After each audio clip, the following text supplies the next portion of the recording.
Do you really keep in your mind going into this rally? Because there is a lot of soft soil. People are talking about fesh, a little bit like the Dakar rally, so to speak, very soft sand, but also the rocks, I'm sure they worry you.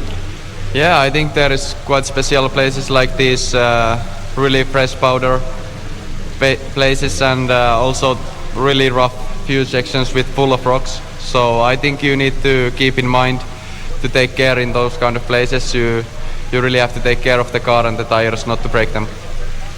All right, we're taking questions from the media. Anybody with any questions?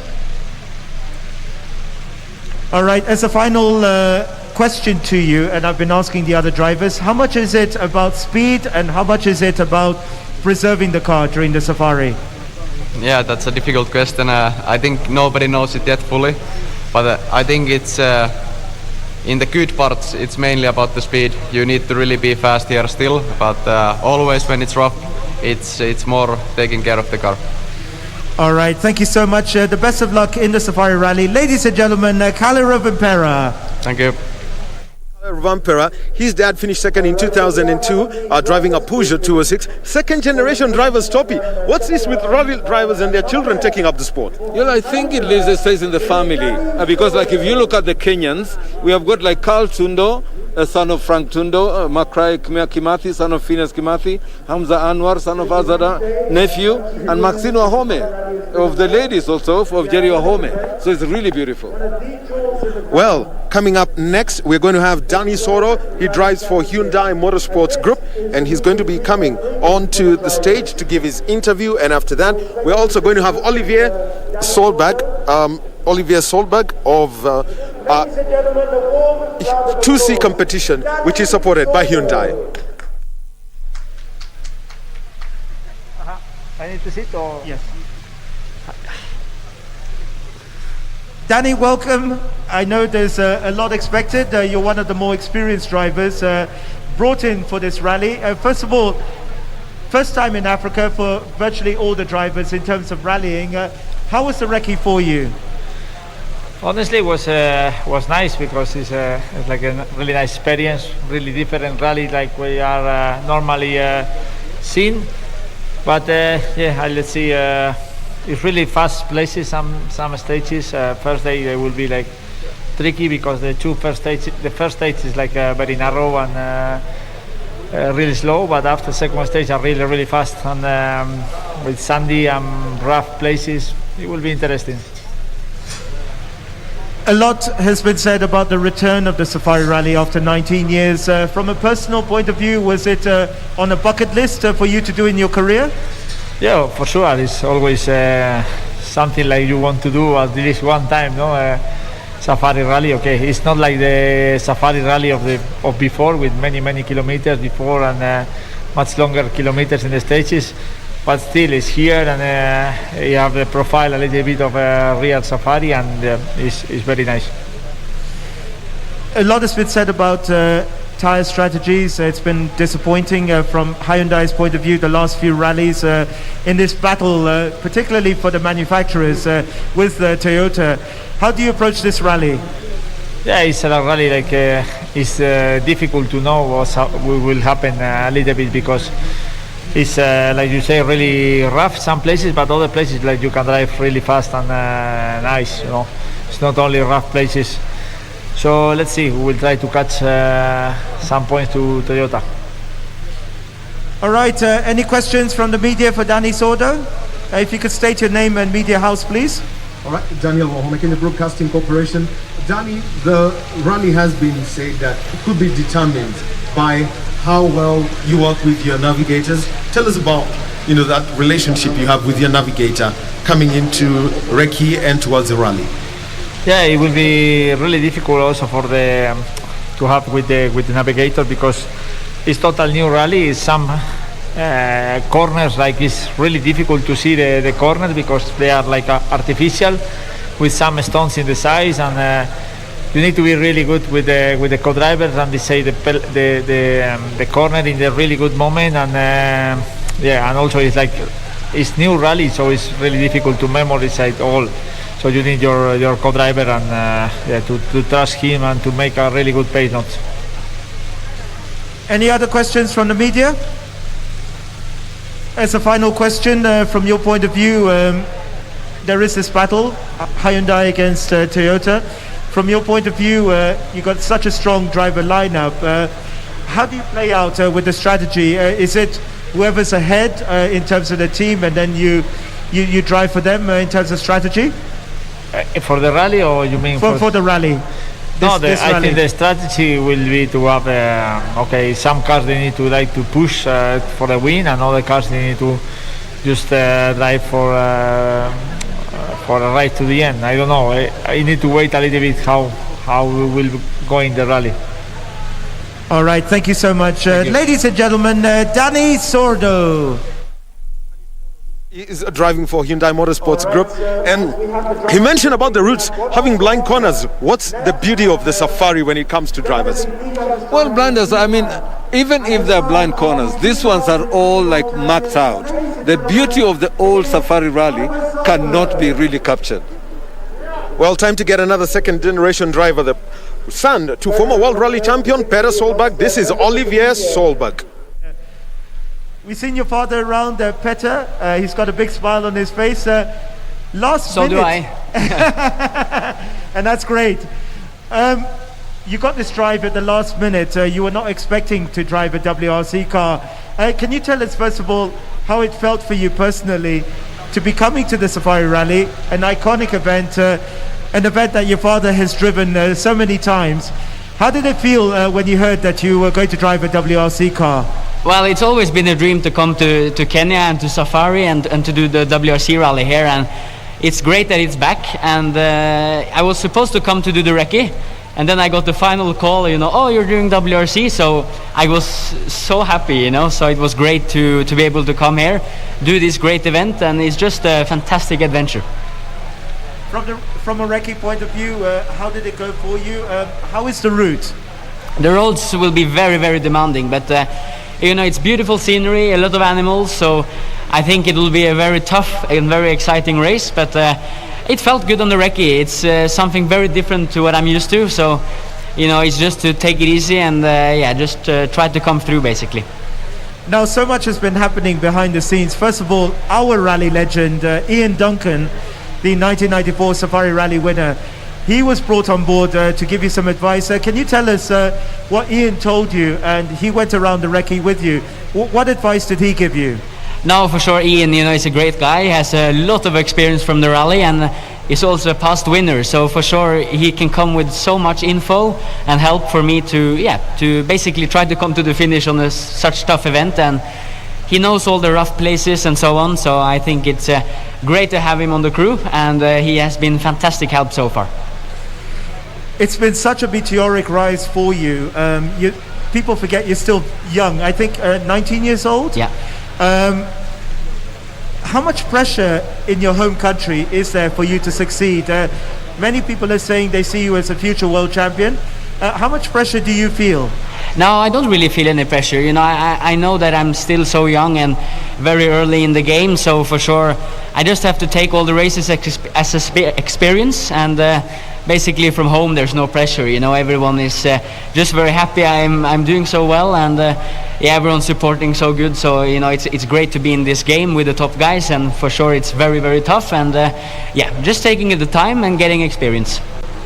Members of the media, any questions? Please state your name and media house. Hi, Celestine, BBC. I know your father competed in a different kind of Safari Rally, but what tips did he give you as you came out here that you think will be helpful for you as you compete? Now, for sure, the rally was very different back then, but I think he knows a lot about how to take care of the car on a rally like this, and he's had good results in the past, so for sure he knows that it can be rough, and especially take care of tires and the car. I think that's and also some setup tips basically, so for sure it's a lot of experience to come with. All right, Daniel Wahome, KBC. And for drivers like you, Olivier and Kalle Rovanperä, what kind of pressure do you get being sons of former rally drivers? No, I don't think we have any pressure, everybody knows that me and Kalle is very young, and we're very early in the game, so for sure there's no pressure, we're just enjoying the ride and just going as fast as we can basically. All right, just a final couple of questions for you. First of all, the shakedown, we saw you hit a rock. Can you explain what happened exactly in the shakedown? Yeah, there was a small tree stump in a corner which I basically touched, and then I bent the steering, and then later on it broke, unfortunately. But I managed to fix the car on the stage with my co-driver, and then later on we got back to service and managed to do a couple of runs at the end, which was very important. And for sure the road is very, very rough, and I think it was a good practice for the rally, definitely. And finally, you are driving for the World Rally Team, Hyundai. They are giving you cars in certain events. What expectations are there from the manufacturer for this season at least? No, but like first of all, for a race like this, it's just to finish, get the experience. Then later on for the season, I don't really know what events I will do, but hopefully I can get more chances in the WRC, and hopefully do good as well. All right, thank you so much. The best of luck, your first ever Safari Rally. Welcome once again to Kenya. Thank you very much. And we wish you the best of luck. Thank you. See you guys. Bye. Ladies and gentlemen, Oliver Solberg. Well, second generation driver Oliver Solberg. All right. In the meantime, we will move. Those over are the to drivers: next. Sebastian Ogier, Elvin Evans, Oid Tanak, Thierry Neuville, Gus Greensmith, Adrian Formeau, Takamoto Katsuta, Kala Lovanpera, Danny Soro, and Olivier Solberg. They've all given their views. The one thing they're talking about, the unpredictability of the Safari Rally stages, Topi. That unpredictability, Solberg has mentioned right now that yesterday at Shakedown, he hit a tree stump in the first round of that, and the event had to be red flagged. Well, the Safari, it lives to its reputation right from 1953. That is what makes the rally. That is unpredictable, that is different, that it's wild, and that's what you don't get anywhere in the world. The Safari Rally has its uniqueness. And I think, like these guys, technology has kind of really helped out here. Because without the technology that these guys have, I don't think, like for them, the way I see them, they're not the guys who would have lasted in the old Safari Rally. Also, it has been mentioned about the use of our rallying legends. For example, Oliver Solberg is having Ian Duncan as a consultant. Ian Duncan won this event in 1994, driving a Toyota. What's the way to engage these people at this point? Well, I think that's the best. That's actually a master stroke, because for them, if you cannot, because when you're going anywhere, you cannot be. Topi, let me interrupt you, because right now we are having the arrival of the presidential motorcade, and the process is that President Uhuru Kenyatta is now making his way inside the Kenyatta International Convention Center, and after that, President Uhuru Kenyatta will have a photo with the Priority 1 drivers that you just watched right here on the podium during the interviews. And once the president comes in, the next is that he's going to have talks with FIA President John Todd. And the conversation with John Todd is an initiative of the FIA about road safety. In Kenya, we know about border riders, and so there is an initiative to ensure that all those who ride motorcycles do have the appropriate helmets. So it is that initiative that has been put forward by the FIA.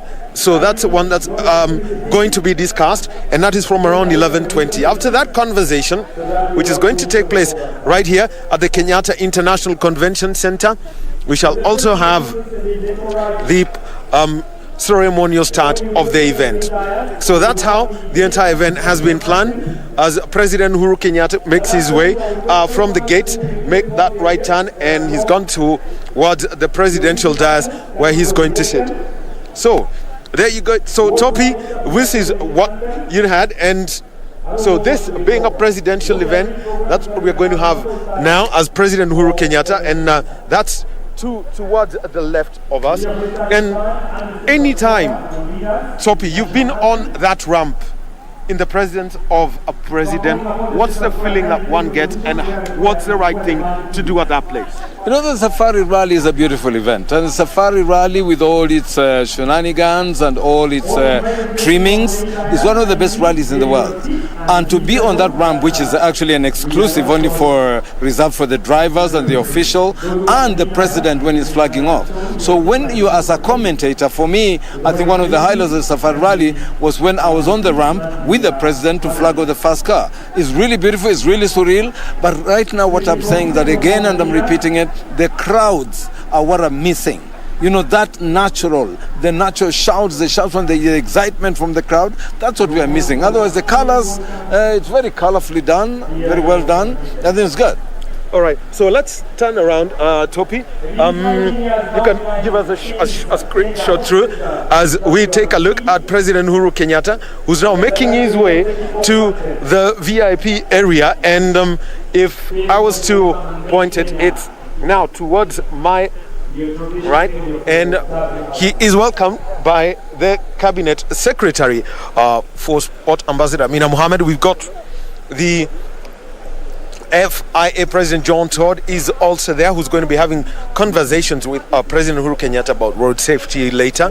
And also we have got the Chief Executive Officer of the WRC Safari Rally Project.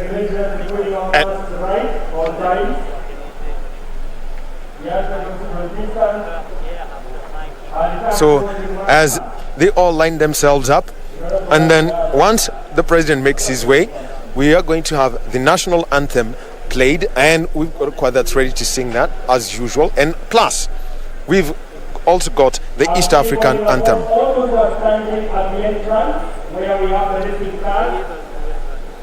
Remember that just behind the ramp, that's where we have got the FIA cars. And looking at today's start list, first off the ramp will be Onka Singh Rai driving a VW Golf, and that's going to be the order. 2 cars, and they will be flagged off at 2-minute intervals.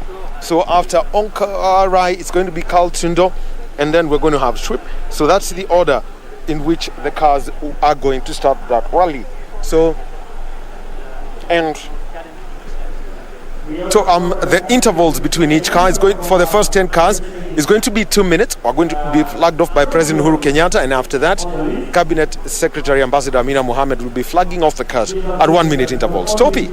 Yeah, basically what I want to say is that, you know, I mean, it's really great that, you know, the FIA President John Todd is coming to talk road safety, and I saw him in one of the media stations last night, you know, presenting a helmet, and he's talking about the border. But you see, going back to the rally, you know, we have had, of course, when we talk about road safety and about how safe the events are, I think the Safari Rally ranks among the top safest rallies, despite the fact that, you know, that the unpredictability and the hassle of going through the bundus and everything is beautiful. And basically what we're trying to see is that that's as much as they can say about road safety, we have not had any deaths. Remember, I mean, the drivers who have died, those big drivers, like Toivonen, last Eric people like the Italian Attilio Bettega. They died in other rallies. We have never had a driver die, or rather an accident that has fatalities here in Kenya. So basically, that's, I mean, road safety, we are great. The other thing is there are road closures, by the way, for vehicles that are over 3 tons, and all have been blocked. So if you've got a vehicle that's over 3 tons, you cannot make your way towards Nakuru. So all vehicles over 3 tons, no making way towards, from Mulolongo, that's on the Nairobi-Nakuru highway. If you're coming from Eldoret towards Nakuru, the traffic ceases at Eldoret. If you want to move to Gilgil or to Nakuru, and that's coming from Nyahururu, the road closure is at Nyahururu. So, and if you're coming from Narok and you want to make your way to Naivasha, the roads have been closed at Suswa, making sure that people are safe. Previous years, we grew up, people waving from here all the way to Parliament. Yeah, no, the other thing I would also like to add, Wahome, is that our people, let's not have those maverick drivers, trying to compete, trying to run like it's a warning, and they should not try to race their cars like the rally. They should be able to keep off. This is a rallying season, and let them leave the rally cars do it. All right. So right now, what you are seeing on the picture is we've got the priority one drivers, and so here they are: Sebastian Ogier, Elvin Evans, Terry Neuville, Danny Sordo, Takamoto Katsuta, Gus Greensmith, Kalle Rovanpera, Oitenak, Olivier Solberg. We've got Adrian Formore and Lorenzo Bertelli. These are the 11 priority one drivers who will now be who now are standing just in front of the ramp, and they will be taking a photograph with President Uhuru Kenyatta. So the drivers all representing different teams. We've got the teams that are in the WRC Championship. We've got the leaders of the WRC Championship, Toyota Gazoo Racing World Rally Team. In second place, we've got the Shell, the Hyundai Shell Motorsports Group, and then we've got M Sport Ford. Now, initiatives that come coming in from some Ford developing cars that can be used by the youngsters, Hamza Anwar, Makre Kimathi and Jeremy Wahome, the FIA Rally Star program to develop the future of motorsport. I think it's great because, and again, among the young drivers, we've mentioned about Carl Tundo, a son of Frank Tundo, the legendary rally driver, Makre Kimathi of Phineas Kimathi, the CEO, and then there was Hamza Anwar, a nephew to Azad Anwar, and then what I think is most important, which I find very nostalgic, is Maxine Wahome. This is a young girl who was taken up after the father, Jeremy Wahome. This is beautiful. To have a lady actually coming up. I know, of course, we have got other ladies in the rally this time. We've got, there's a navigator, Lynette Ayuko. But this is really good for rallying. Because our ladies, when they come up like this, and for say somebody like Maxine Wahome, this is great. And I think it also gives us an impetus for also our people. And our young people should also look at motor rallying as it is. But as you know, motor rallying is not a cheap exercise. So probably the government has got to come out in a way of trying to subsidize to be able to make younger people get into motor rallying. Well, it's time to take a look at the drivers. As you can see them as they are lined up as they get ready to just behind me, and Toyota Sebastian Ogier and Julian Ingracia. That's one of the crews that you can see right at the front. The teams in red and black in the first row. That is the Toyota Gazoo Racing That is the Toyota Gazoo World Rally Team, and you will see the M Sport Ford in the white and blue. Plus, also, if you're just to look behind, also you've got the Hyundai in the purple. So those are three teams. And it's a big fight when it comes to the championship. For Toyota, they have won the manufacturer's title for the last 3 rallies. It's been great for them when it comes to the championship points for the manufacturers, with Hyundai in between. And at the moment, some conversations that we should have, the entry list that we have got for the WRC portion of the rally is down to 38 cars. Plus, we also have got 15 in the Kenya National Rally Championship. That's the second tier of this rally. It's all about the standards that have been set by the FIA when it comes to the World Rally Championship. The technical demands at scrutineering have come to the fore. A big difference as far as this ball game is concerned between the WRC and the KNRC. Of course, I mean the KRC is a local rally, local championship. It's being run simultaneously. But the World Rally Championship, because we have got drivers, like Sogobek, you've mentioned them, like Ogier. These are all international rally drivers that have been schooling the big rallies, which are accredited by the WRC. So when they come here, but it's good because like these guys, our Kenyan drivers, our local Kenyan national rally drivers, are also going to be driving alongside these giants. So this is a way, of course, we don't expect that maybe they will qualify, but it's good to have them also race against this. They get the feel. Because they're going to use the same routes, the same stages, and that's for a rally driver, especially an upcoming rally driver, you can't get anything. It can't get any bigger than that. It's really fantastic for those guys, and I'm very sure they're feeling really good about it and really big. And this is historical. And 19 years since we had the World Rally Championship here. It's big since 2002. This is great, and I think we hope that we can stay on the WRC list for the next like 10 years. Well, we have the WRC. It's expected to be here for the next 3 years, 2021, 2022, and 2023. Initially, it was to be that. Now, the police band is playing. National anthem. They belt out a tune as the president gets ready to meet the Priority 1 cruise that has been scheduled for 11:15 a.m. where he takes a photo with them. And it is important to note that rallying matters, they operate like clockwork. If you're supposed to be at a time control at 12:48 p.m., then be there at 12:48 p.m. You get there earlier, you get a penalty. And it's double. You'd rather get late. You lose a minute for a minute or double penalty.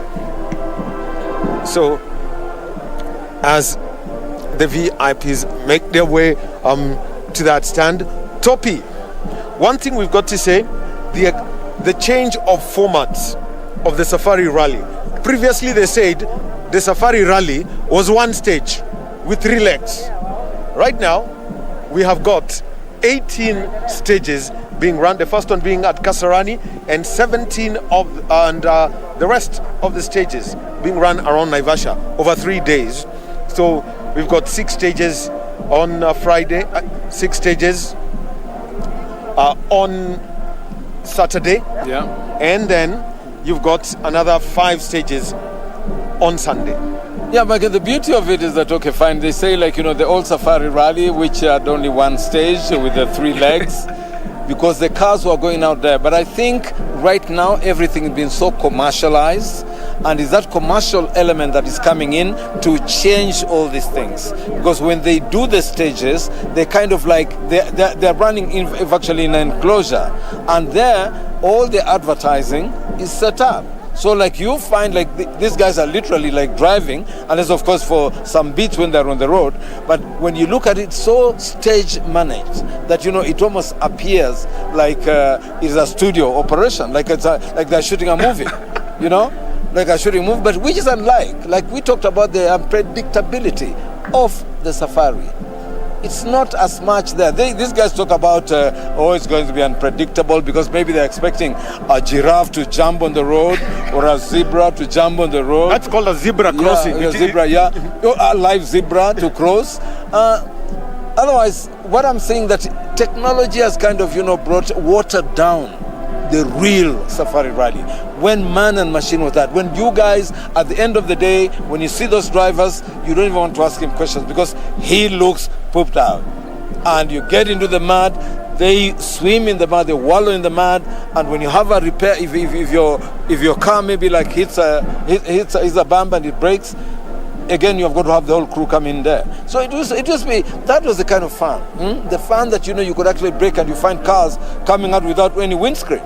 There are drivers who would finish without a windscreen, without exhaust pipe, without even the wind, the doors. And that's the fun. That's the magic of the Safari Rally. Well, talking about spectators and watching, people watching this, remember, we've got the Kasarani Super Special stage at 2 p.m. on KBC Channel 1. First 2 cars in will be Onkar Singh Rai and Carl Flash Tundo. These are 2 Nakuru boys from Kenya, and they're in the WRC3 class. So they're going to be there. That's one of the spectator stages. And let me just tell you this, you've got to be at a spectator stage 2 hours before the cars get into that stage. There will be liaison in between. So if you're not at Kasarani, well, you got to tune in to KBC Channel 1. Also, tomorrow, the spectator stage is at Kedong. That's the Kedong spectator stage. Then on Saturday, Soi Sambu, and on Sunday at the Hell's Gate National Park, where we've got the power stage. So right now, we'll be handing you over to Broadcasting House. Amfarapidi will be hosting Daudi Kanja, and that has drawn a smile from Topi. I wish to meet Daudi, right? Yeah, of course, no, it's great. I mean, Daudi, we come for a long way because he's the guy who's going to be on the road. But right now, we are still this KBC still, Yeah. And that's good. So, Daudi, Amfarapidi, Daudi Kanja, and Kigo Karidhi, over to you. Thank you very much there, Daniel Wahome, and of course, Topi Liambila at the Kenyatta International Convention Center. Lots of exciting moves at KICC, and of course, it is the big day. Remember, it was a promise, and a promise is a debt. The president promised Kenyans that he would ensure that the WRC calendar gets to also have Safari Rally in it before his term expires. He has delivered. It is here finally. It started way back in the, say, 50s. When the safari started, very big names, Bjorn Waldegard, Hanu Mikola, we are talking about Joginder Singh, Sheikh Mehta, all getting the big stage and all delivering the safari in the yesteryears. 1994, to be precise, was the best year for Kenya because Ian Duncan won the safari. Of course, our very own Patrick Njiru as well ended up finishing fourth. Fast forward, we are talking about 2021, the safari back into the WRC calendar. And of course, we are talking about big names. Sebastian Ogier currently leading the table, of course, the standings of all the championship that's currently ongoing. Then we have Ot Tanaka also being part of it, but very big names from the Kenyan side. We are talking about Onkarai, Carl Flash Tundo. The list is endless. We are talking about the safari. It is here finally about to kick off. I'm joined in studio by two gentlemen to take us through this. And of course, when Topi mentioned Daudi Kanja, a veteran broadcaster, and of course, having been one of the commentators from a motorsport point of view in the yesteryears, with us in studio to just unpack what the safari means being in the WRC calendar. Daudi, good morning and welcome to, let me say, welcome back home. Well, thank you so very much. It's been a long time since I'm actually here. So safari is a great thing. Since the last 19 years, we've not had the WRC championship under FIA, Federation International Mobile Association worldwide. So, if you go back and see how it started by Bona Safari, Eric Cecil. They were just somewhere in a pub, just like the way we are. I mean, they were just joking with his cousin, Neil Vincent, another guy called Eric Trump. And Eric Trump and Eric Cecil were participating in those Langa championship, local championship. And they did ask their cousin, how come you don't take part in these rallies? Said, it was dumb, it's very boring. I mean, just going around circuits. If you can organize something like a road trip from Nairobi to Johannesburg, but more adventurous from one tip of Africa to the other, then I'll be able to join. That was somewhere around 1950. So come 1951, Eric Cecil decides, as the chairman of the competition committee in the East African Automobile Association, he goes to see the boss. Like, can we start some rally? And the bosses were saying, that is a cowboy thing. We can't start it. It's going to be very expensive. So at the end of the day, when Queen Elizabeth was inaugurated as the Queen of England, after the death of his father, King George VI, Eric Cecil goes back and says, can we kind of like have something that we can celebrate our Queen? Kenya was the colonial country then by the British government then. And of course they were allowed, and of course 1953, to cut the long story short, it started. And Eric Cecil was actually the winner in that particular rally. And only 15 finishers did finish that particular rally. It was, compared to now, this digital age, I think it was 6,000 kilometers. It was called the Coronation East African Rally. It actually incorporated Uganda, incorporated Tanganyika, and then Uganda. Well, very interesting, Daudi, taking us way back on how the safari started way back in 1953. Of course, we are joined in studio by Kigondu Kareithi, popularly known as Kigo, a veteran, a rally driver, not rally driver, but navigator. He's been out there. When we talk about the special super stages, he's been part of it and he knows what it's all about. When they talk about sharp bend to the left, slow right, medium right, he is the man who's been calling the shots. Kigo, welcome to the studio. Thank you very much, Amfa. Very glad to be here. I think as Kenyans we can only be very proud. The WRC status back to the safari is something that is no mean feat. I have been in some of the meetings, the earlier meetings that planned all this, and kudos to Phineas Kimathi and his team for actually delivering. Thank you very much to the support of the President and his team. Kenya is the only country in the southern hemisphere of planet Earth that has a WRC event. That event is the Safari Rally. Daudi was talking about some big numbers in terms of mileage. I think we can also compare with the mileage in terms of viewership, because from the WRC website, it says that 100 million people watch the World Rally Championship. So I don't know whether you could compete with that number in those days. Oh, very interesting indeed, because when we talk numbers, just to give you insights of what numbers we are looking at, the numbers are big, very big names coming into the country, over 800 million to be precise, viewers globally. We are talking about Kenya being at the center stage. Daudi, what does this mean for Kenya as a country to host such a big global event where all the attention is focusing on Kenya? Oh, it's actually unimaginable. You can imagine almost 1 billion people watching this particular championship. It's a great platform for marketing our country in terms of tourism. And just to, like a place like Naivasha, we are told now tourists are sleeping in tents. The hotels are full. Yeah? You can imagine the implication of the hotel industry. The farmers in Kinangop supplying potatoes into the hotels. Yeah? The number of plates of chips that would be eaten.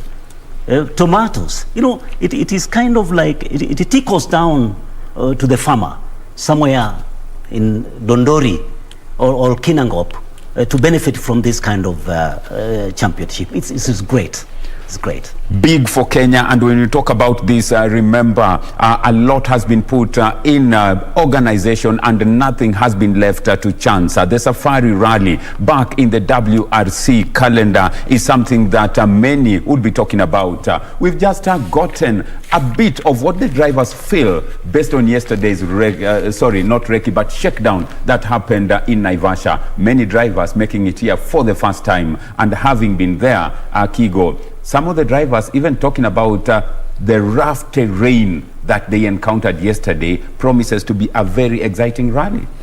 Yes, Safari of course has changed from the Safari of old. It's now almost a flat out event like the European events. But still, the terrain that we are using, the rocks and the soil, the there's fresh waiting for them on the last day. It's going to be a rally that one needs to drive with their head. Well, in the yesteryears, it was dubbed the toughest rally in the world. Came with lots of challenges. It would be run in Kenya during the Easter holidays. Let me engage Daudi to just paint a picture of what the Yester Safari was all about and what the difference is now between the Yester and the present, that Kigo will now be talking to us about what the drivers can expect. Having been in some of the stages like Kedong, a Sleeping Warrior, Kigo will unpack that. But for Daudi, talk to us about Yester Safari in the Easter holidays. It was a dream. It was spectacular. Everybody was waiting for that particular event. Symbiotically, I would actually compare it to the Rambo in the jungle. You remember the Muhammad Ali versus George Foreman, and then the Thriller in Manila. Everybody looked towards that particular event. And same case with WRC, Safari Rally. If you could see from 1953 all the way up to 1960, it moved now from the Coronation Safari to East African Safari up to 1973, thereabout. And then it became the Safari Rally. And then, of course, now from 1974 up to 2003, the WRC was actually incorporated into the championship. And you can imagine the manufacturers from 1974, the big machines, like the Toyotas, the Datsun, the Citroen, Opel Mantra, Lancia, all those cars. It became a big hit for the World Championship. As we look at that, we are talking about Sebastian Ogier, currently leading the standings with 106 points, closely followed by Elfyn Evans, all from the Toyota Gazoo racing team, 95 points. Thierry Novell with 77, leading the Hyundai Attack. Ot Tanak, you have big drivers, Takamoto Katsuta, not forgetting the Kenyan Challenge. That is led by Onkarai Carl Flash.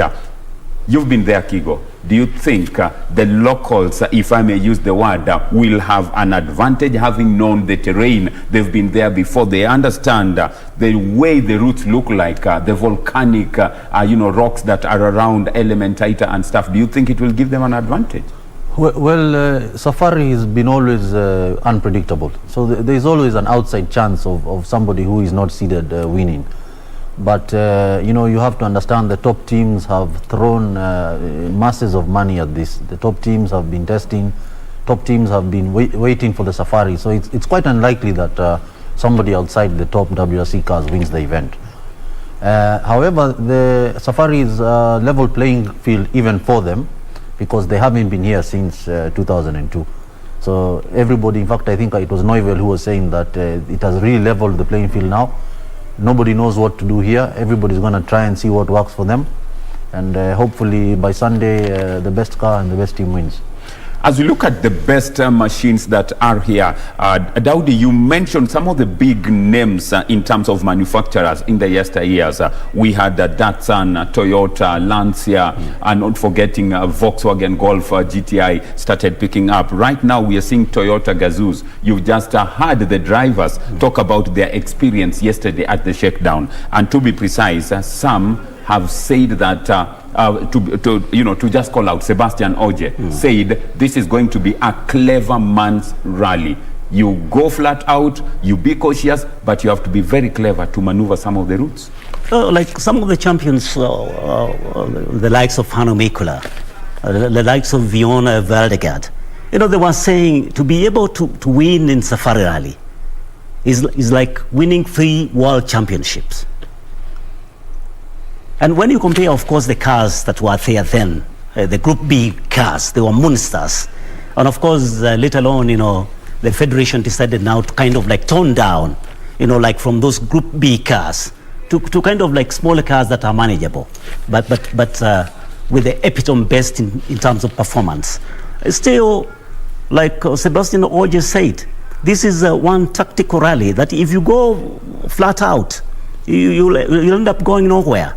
You must be very able to time wherever you're going, those spins, left, right turn, to be able now to finish. Because the most important thing, even for the manufacturers, is actually to finish the rally. Mm-hmm.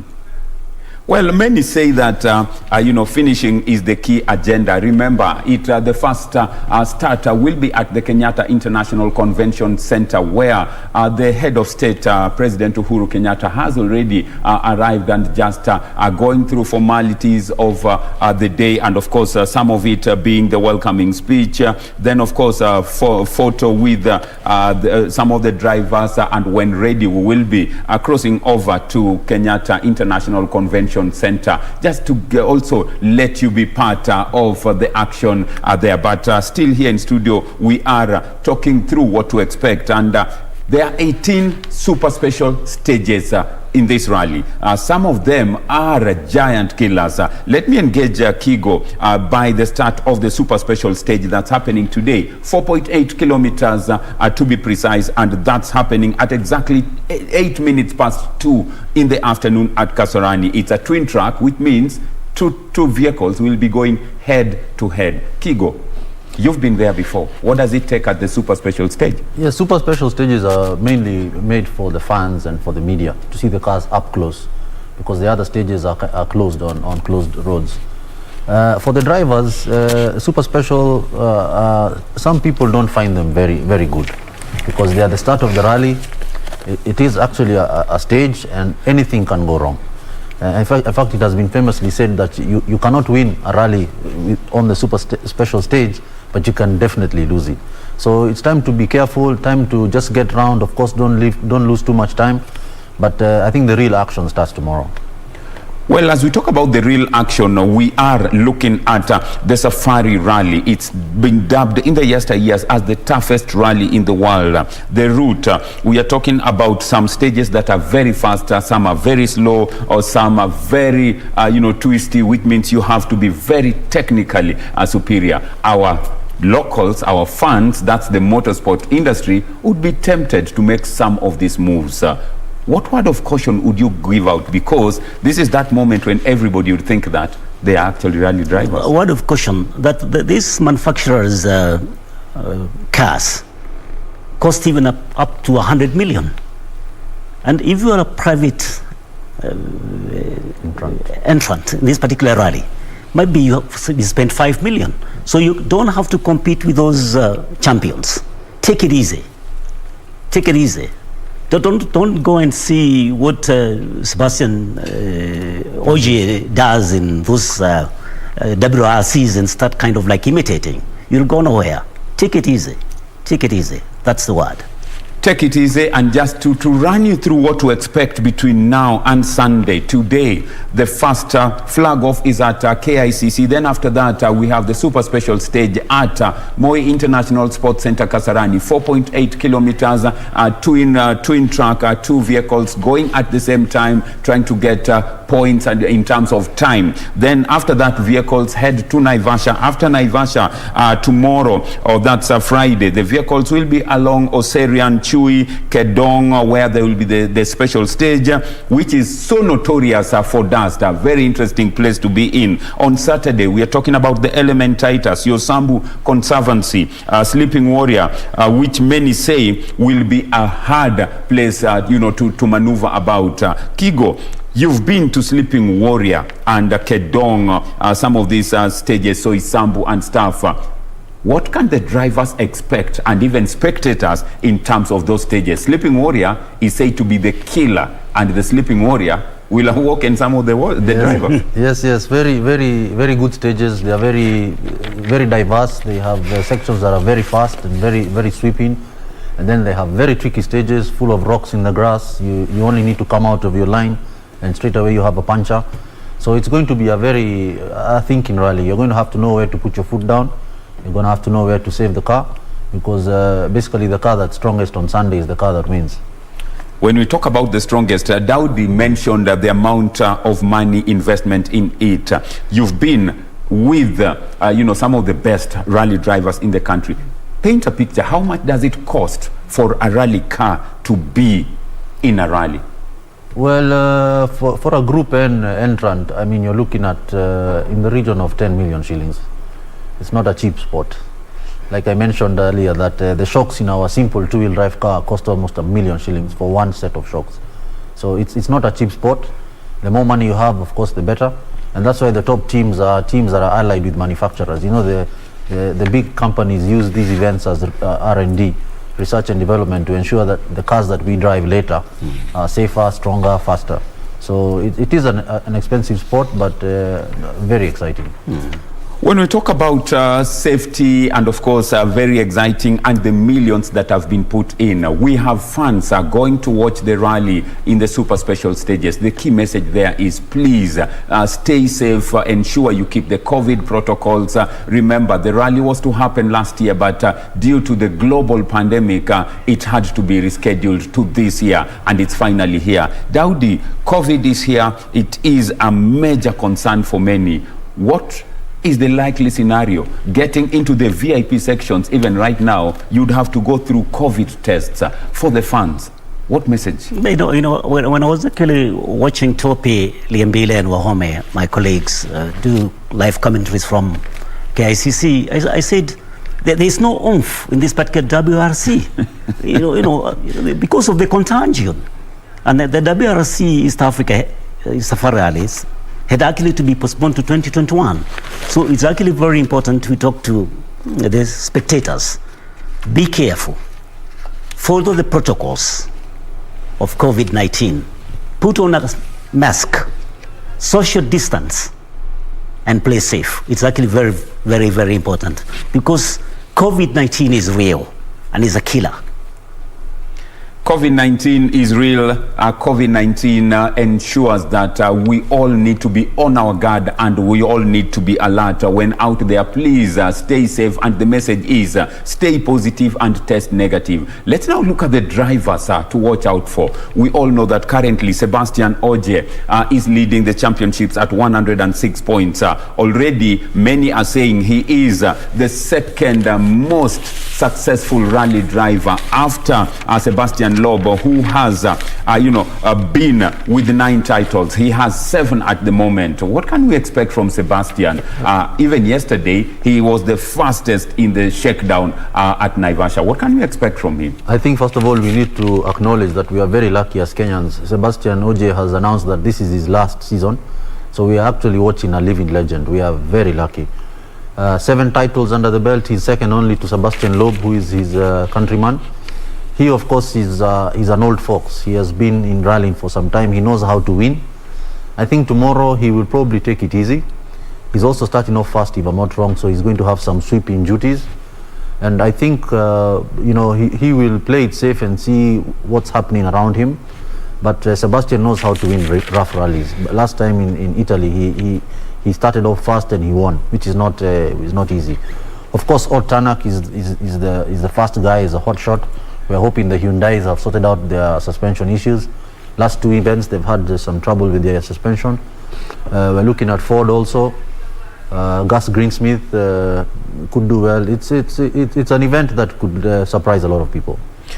Well, now, as we look at surprises, remember, we cannot forget to mention some of the Kenyan drivers who put Kenya into the Safari Rally. The yesteryears, we are talking about Joginder Singh, Sheikh Mehta, Ian Duncan, but one name that is so synonymous with Safari Rally is Patrick Njiru. 1994, Patrick Njiru ended up finishing 4th behind, the eventual winner, who was Ian Duncan, also Kenyan out of this. There are those who ask, Daudi, are you related to Patrick Njiru because you resemble? Every time I'm passing through the streets of Nairobi and they call me, "Hi, Patrick," I say hi. Because I keep on telling them, I've actually stopped telling people I'm not Patrick Njiru. Mm-hmm. And once in a while he's called, "Hi, Daudi," and life goes on. But he's a good friend of mine. He's a great rally driver, now retired. He participates in those charitable rally championship. And I think he's actually right now involved with some of the younger teams that are currently taking part in the country. He's a great man. He did so much into Subaru. You remember the small car that he had, the Vivio? Vivio. Mm-hmm. I think it was 500cc. Yeah, very small. Very small, and he was able to complete the Safari that particular time. One time, I think 5 times, he was the national champion in this country. Mm-hmm. He participated in some race in Egypt, Zimbabwe, some Asia Pacific, Himalayan rally, and he's a living legend in terms of rallying, comparable to Eric Cissel. To Eric Cissel, of course, big names in the rally. And as we talk about that, the Kenyan charger will be led by Onkarai, Carl Flash Tundo, Eric Binge, so many big names in this. But before we talk about that, yesterday we had the scrutineering. Many vehicles did not make the scrutineering as per WRC standards. That means they will not be in the WRC ranking, but they will be participating in the Kenya National Rally Championships, ACADA. As we talk about that, help us unpack what scrutineering is all about and why you think some of the vehicles didn't pass the WRC scrutineering yesterday, Kigo. Well, scrutineering ensures that your car, first of all, conforms to the group that you want to race against. And secondly, it checks that your safety mechanisms, your safety equipment is up to the standards that are set by the FIA. Now, I don't know whether it's because we have not been in the system for quite some time, but the FIA standards seem to have left the Kenyan standards behind. And so some of the crew are caught out. I think maybe the crew needed to be proactive and find out exactly what were the requirements of them. Maybe the federation should have assisted, maybe held some trainings to ensure that everybody was up to par with the latest safety requirements. But I'm glad to hear that, I mean, they're still going to rally, they are going to do the same stages. It's only that their classification will be under the Kenya National Rally Championship, which is okay. It is still fine. But I think what it shows is that maybe there's a bit of a disconnect as to what we do here in Kenya in terms of safety, in terms of car maintenance, and what is expected at the WRC level. And I think it's okay. It's not a big deal. It's something that we can catch up. And as we talk about safety, and as Kigo unpacks what scrutineering is all about, safety is never left to chance. Did you know that some of the safety belts that are in those vehicles or seat belts have expiry dates? Even the seat itself have expiry dates and have to be changed. Kigo, very shocked to hear some of this. Actually, everything, most of the things that comply with safety in the rally car have an expiry date. In fact, when you go for scrutineering, the first thing they check on your suit is the date that is printed on the back here. And after some years, that suit expires and is no longer, you cannot use it for an event. The seat belts also expire, the seats expire, the tires can also expire, the roll cage can expire. The roll cage needs to be changed after any impact that you've had in the car. So I think some of these things are the ones that contribute to the cost of motorsport in general.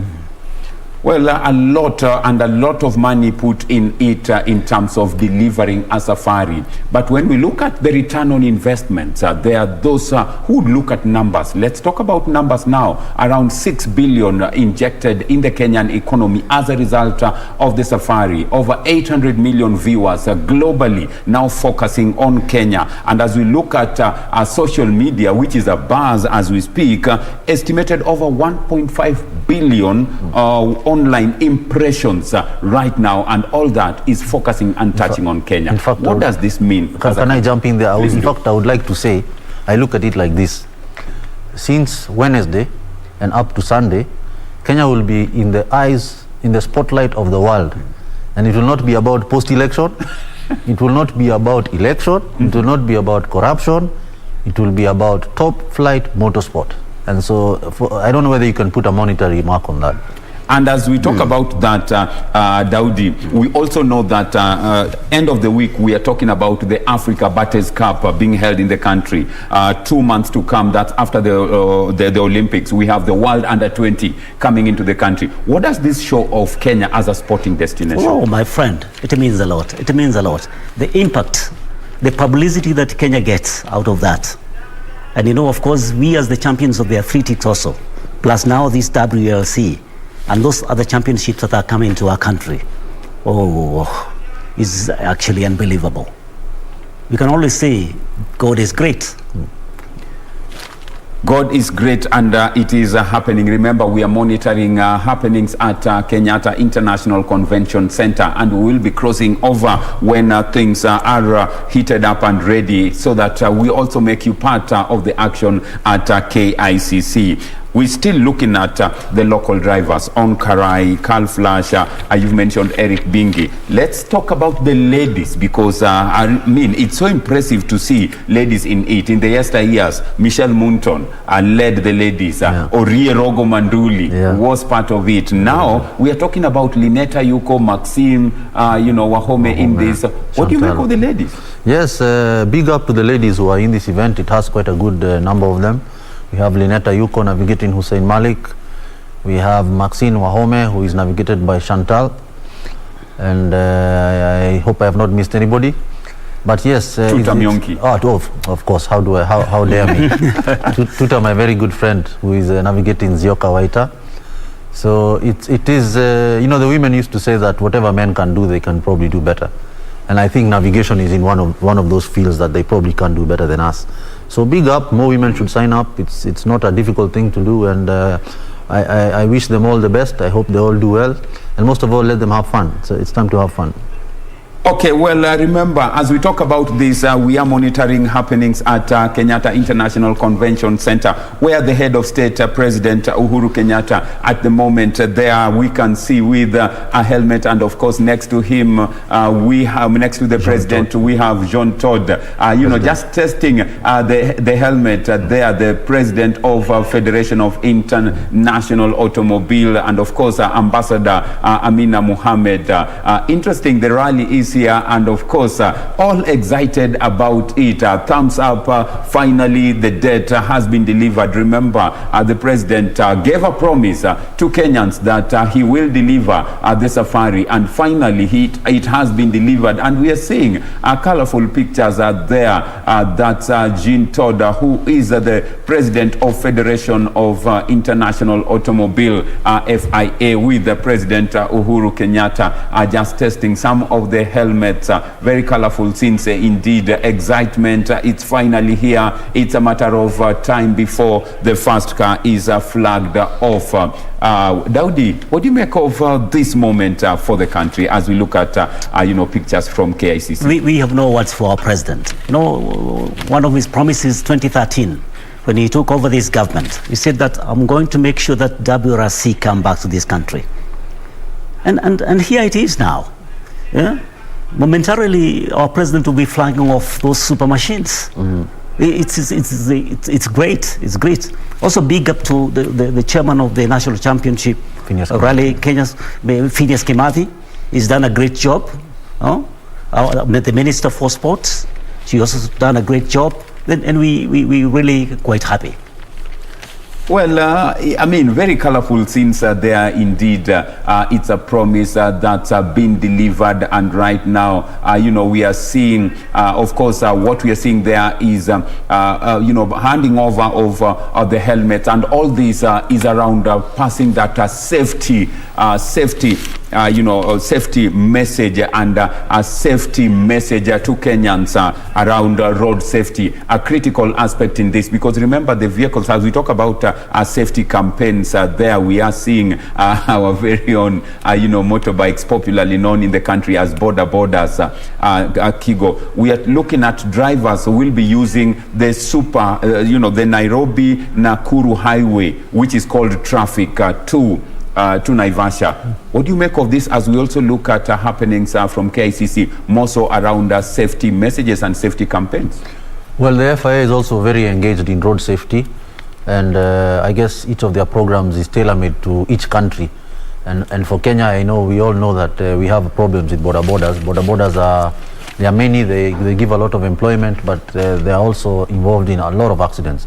So I guess what's happening here is a focus on road safety, and probably with a theme about motorbikes and border borders, and probably helmets. Wearing helmets. Yeah, it's part of the FIA's corporate social responsibility, I guess. And as we look at this, let's look at the legacy that the safari will leave behind as we see, happenings at KICC. The president with the head of state, President Uhuru Kenyatta, with John Todd there, who is the president of Federation of International Automobile, that's FIA. And Phineas Kimathi, of course, the CEO, who's done a great job in terms of getting safari back in the country. Of course, they are unveiling the starter of this, and finally just welcoming back the safari in the country. Let's look at the legacy that this will leave behind the safari, because after this we are seeing hotels in Naivasha fully booked, a lot in the economy, Naivasha level 5 hospital upgraded. What do you think is the legacy that the safari will leave now that we are seeing also road safety campaigns? Oh, the legacy will ultimately be infinite. Look at the road safety issue with actually the borders, that impact. That's be careful on the roads, because even riding those borders is a serious thing. And to be able now, if we can actually create an impact onto our borders, that please follow the roads regulation. Be careful. Yeah? Put on your helmet every time you're carrying a passenger. Always have an extra helmet for your passenger. It's going to be a big deal. When I see those borders, and also I'm a super biker, I do road trips. The other day I was all the way in Migori. I'm quite happy that they are focusing on our borders on matters safety.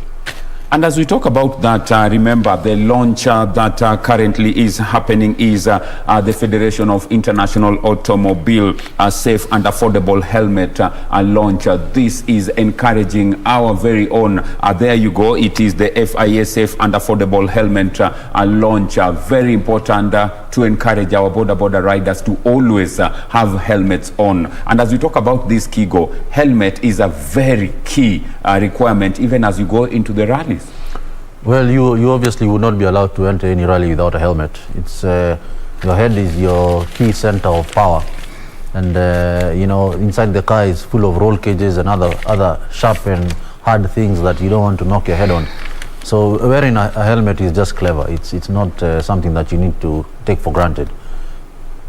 The message is very clear. Please have your helmet on any given time you're out there. It is for your own good, and very good to also see that this is being launched and it's a campaign that finally will end up in helping Kenyans more so to help us curb the road carnage. Absolutely, absolutely. And not so necessarily only the helmet, the riding gear. It's actually very, very important. Every time a border is on the road, make sure that you put on the exact gear that is supposed actually to be put on for your safety and for also the safety of the passenger that you're carrying. Safety is key, and in everything that we do, safety always comes first. Very good to see that the Federation of International Automobile, FIA, are launching the safe and affordable helmet, clearly sending a message that as they come to Kenya, it's not just about the safari, but also bringing in the positive message and helping in campaigns that will help us reduce road carnage to have safer journeys by the end of the day. We look at this and Kigo, clearly it shows that there is a lot to rallying. Rallying can always be used to send very positive messages. We know that right now there is a total focus. The entire country is talking about this, and what an opportunity that has come that must be grabbed in terms of sending the right message. You're very right. Borders, like I say, employ quite a lot of people. Most towns you go to full of borders. And you can probably count in a group of 10 how many of them are wearing a helmet. And of course we know that they ride like they are chasing something. So it's a good message. It's good for the rally to spotlight also things that are good for the country. And to the border guys out there, wear a helmet. Well, wear a helmet and do the right thing, very, very important in terms of what you do. Those are live pictures from the Kenyatta International Convention Center, and it is now that we all talk about the safari, and it would be wrong for us not to mention that safety is key. Some of the big machines that we've been talking about are also parked there and clearly waiting for the moment. Let's now unpack the vehicles that we expect, the manufacturers. We know that the yesteryear we talked about the Lancia Integral, the Datsun, the Nissan 240 RS. We all know Mike Ackland and team. Right now we are talking about Toyota Gazoo, we are talking about Hyundai, we are talking about Ford as the big machines that will be able to do battle. What can we expect as we still follow proceedings from KICC? Oh, it's going to be a heavy trajectory for that kind of competition. When you look at the Toyotas, the Hyundais, and you look at also the Fords, the Skodas, the competition is going to be real. It's going to be real. That's the time you get to know. The competition is real. It's real.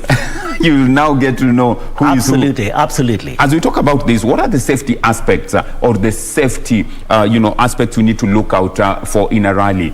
You've been there, Kigo. You know that you must have a first aid kit. There must be a fire extinguisher in the event of anything. Then you also mentioned an okay or something like, yes. Just a sign to warn other drivers in the event that you need help. Yes, together with all that kit, you need a sign in the back of your car that has a 0 on it, a green 0. And on the back of it the other side has a red cross. Now, for example, your car stops in the stage for whatever reason. The navigator is supposed to get out of the car, and using that thing, he has to indicate to the car that is coming behind him whether they are okay by holding the O sign, or whether they need assistance by holding the Red Cross sign. And that is something you must do, because you must understand you're being flagged off even in the competitive stage every 3 minutes. So for example, if you have an issue where maybe somebody is hurt, you can take that out and show to the crew that is behind you, and they are mandated that they must stop and assist. If you show them they're okay, then they are able to continue their event. And as we talk about that, there are moments when drivers are penalized in a rally. Talk about these penalties, because most of the time you'll hear penalty, you will hear, a crew is time barred in a section. Let's talk about the penalties. What are they, and how does one incur penalty in a rally? Well, for the stages that you do, you are given an intended time or a target time.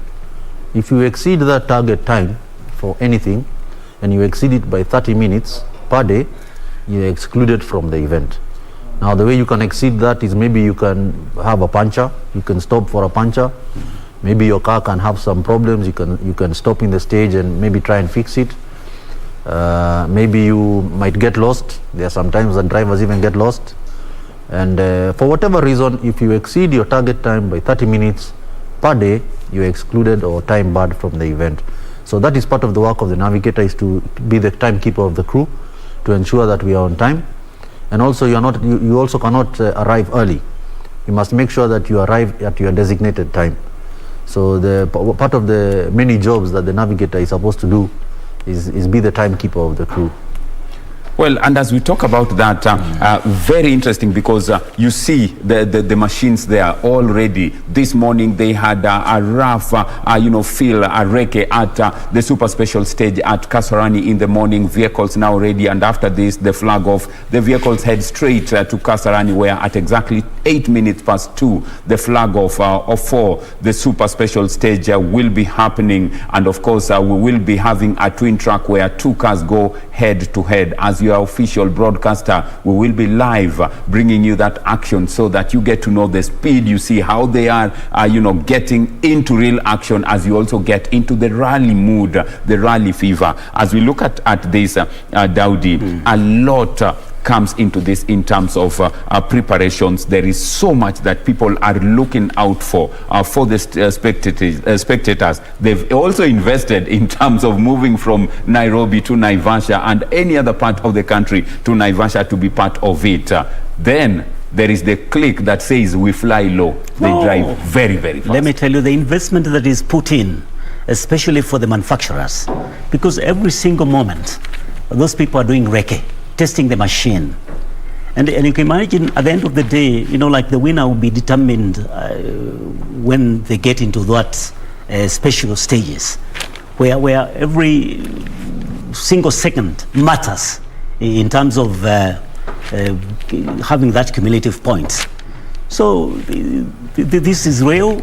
And when they get to Gitong, when they get to those sides of Naivasha, South Lake, that's when the competition really starts, as Karethi says, that they are timed to the second. And you can imagine that monster, that machine, like the one that is being driven by Sebastian Ogier. Within 1.5 of a second, that car reaches to 100 kilometers per hour. 2 to 3 seconds there, 100 kilometers per hour. They are specially designed, Kigo, specially designed roll bars in roll cages. Then you also have these well-designed helmets that protect your neck, like we see in Formula One. Yeah. Talk about the roll cages in these vehicles, because there are moments when they overturn, they land back on the 4 wheels, and they still proceed on. In fact, the roll cages were some of the things that caught out some of our crew yesterday, some of the local crew. Because apparently, according to the FIA, some of these roll cages must have, I guess, logbooks, must have certificates of competence, I guess, from their manufacturer. And some of the people here didn't have them. Now, the roll cage ensures that the driver cell or the driver area remains safe, whether the car is, the rest of the car is destroyed. You also have a HANS device, which is HANS, that sits behind the helmet. Well, we have to now head to Kenyatta International Convention Center, where the CEO, Phineas Kimathi, who's been very instrumental in having this back into the country, giving his speech. Let's join in. The Safari Rally. Kenya Airways indeed for the first time transported rally cars in their cargo planes. The chairman, Mr. Michael Joseph, is here. Alan Kilavuka is here, the CEO. Thank you very much. And finally, we have launched the Young Rally Star Program, call it the FIA Rally Star Program, which is targeting developing talent under 27 years. And this is well supported by Mr. John Todd, who together with the promoter of WRC made it possible for us to get 3 Rally 3 cars, modern, from M Sport Poland, which will be driven by our young Kenyans. This shows the government believes in the future of this sport, and that is the future. So with that, I want to say thank you very much and wish the drivers a great day, full of excitement and adventure. Thank you very much.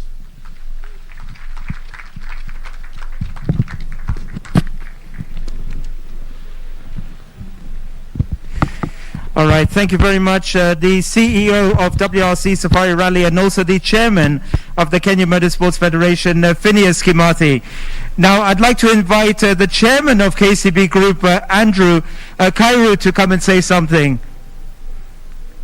Andrew Wambari Kairu, the chairman of KCB. As always, thank you so much. You've stood by motorsports all these years, and once again, we really appreciate your support for the Safari Rally.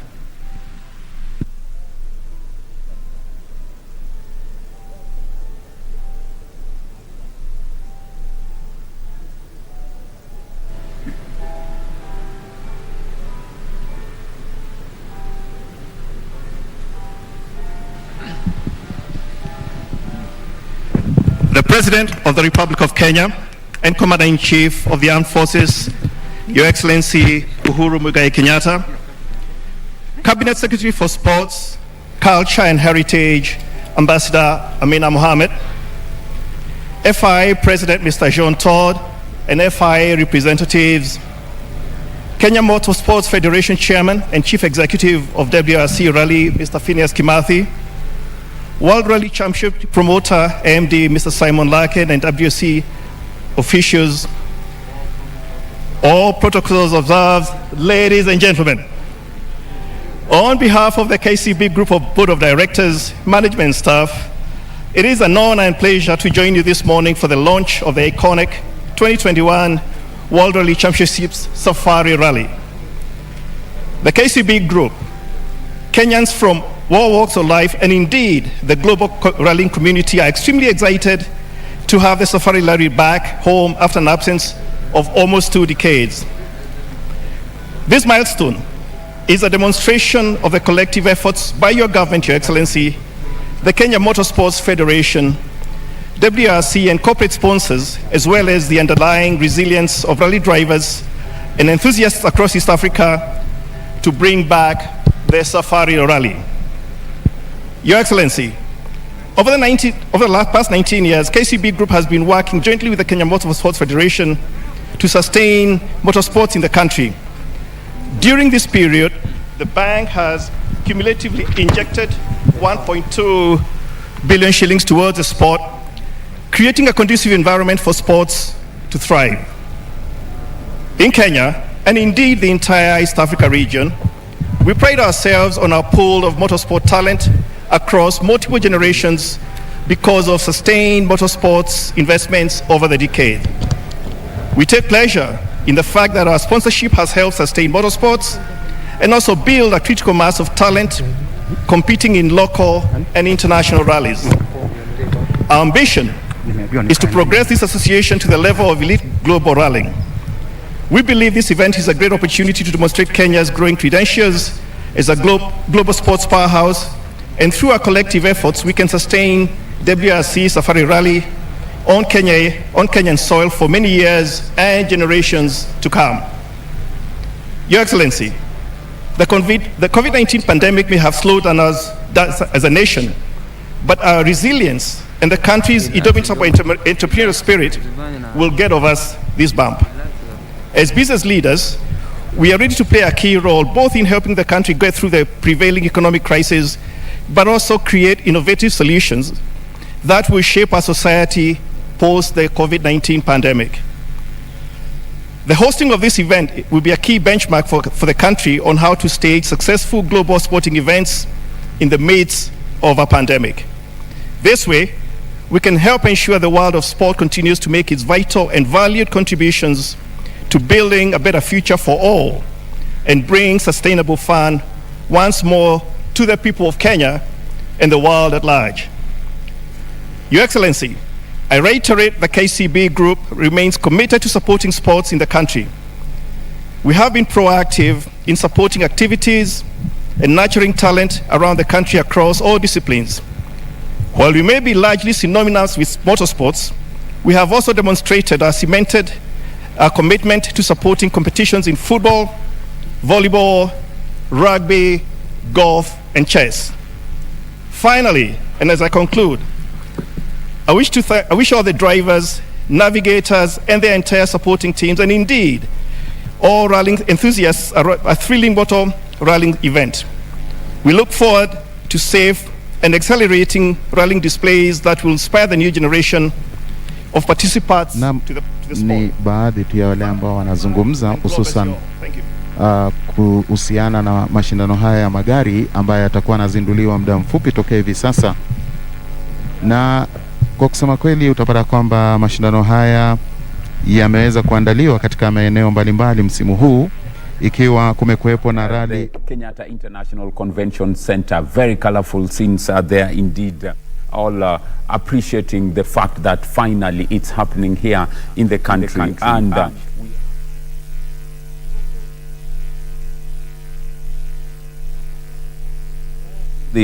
I'm still joined by Daudi Kanja, former motorsports commentator and former broadcaster, and Kigondu Kareidi, popularly known as Kigo, who is a navigator in the rally scene with us in studio, just to help us unpack as we get ready for the moment.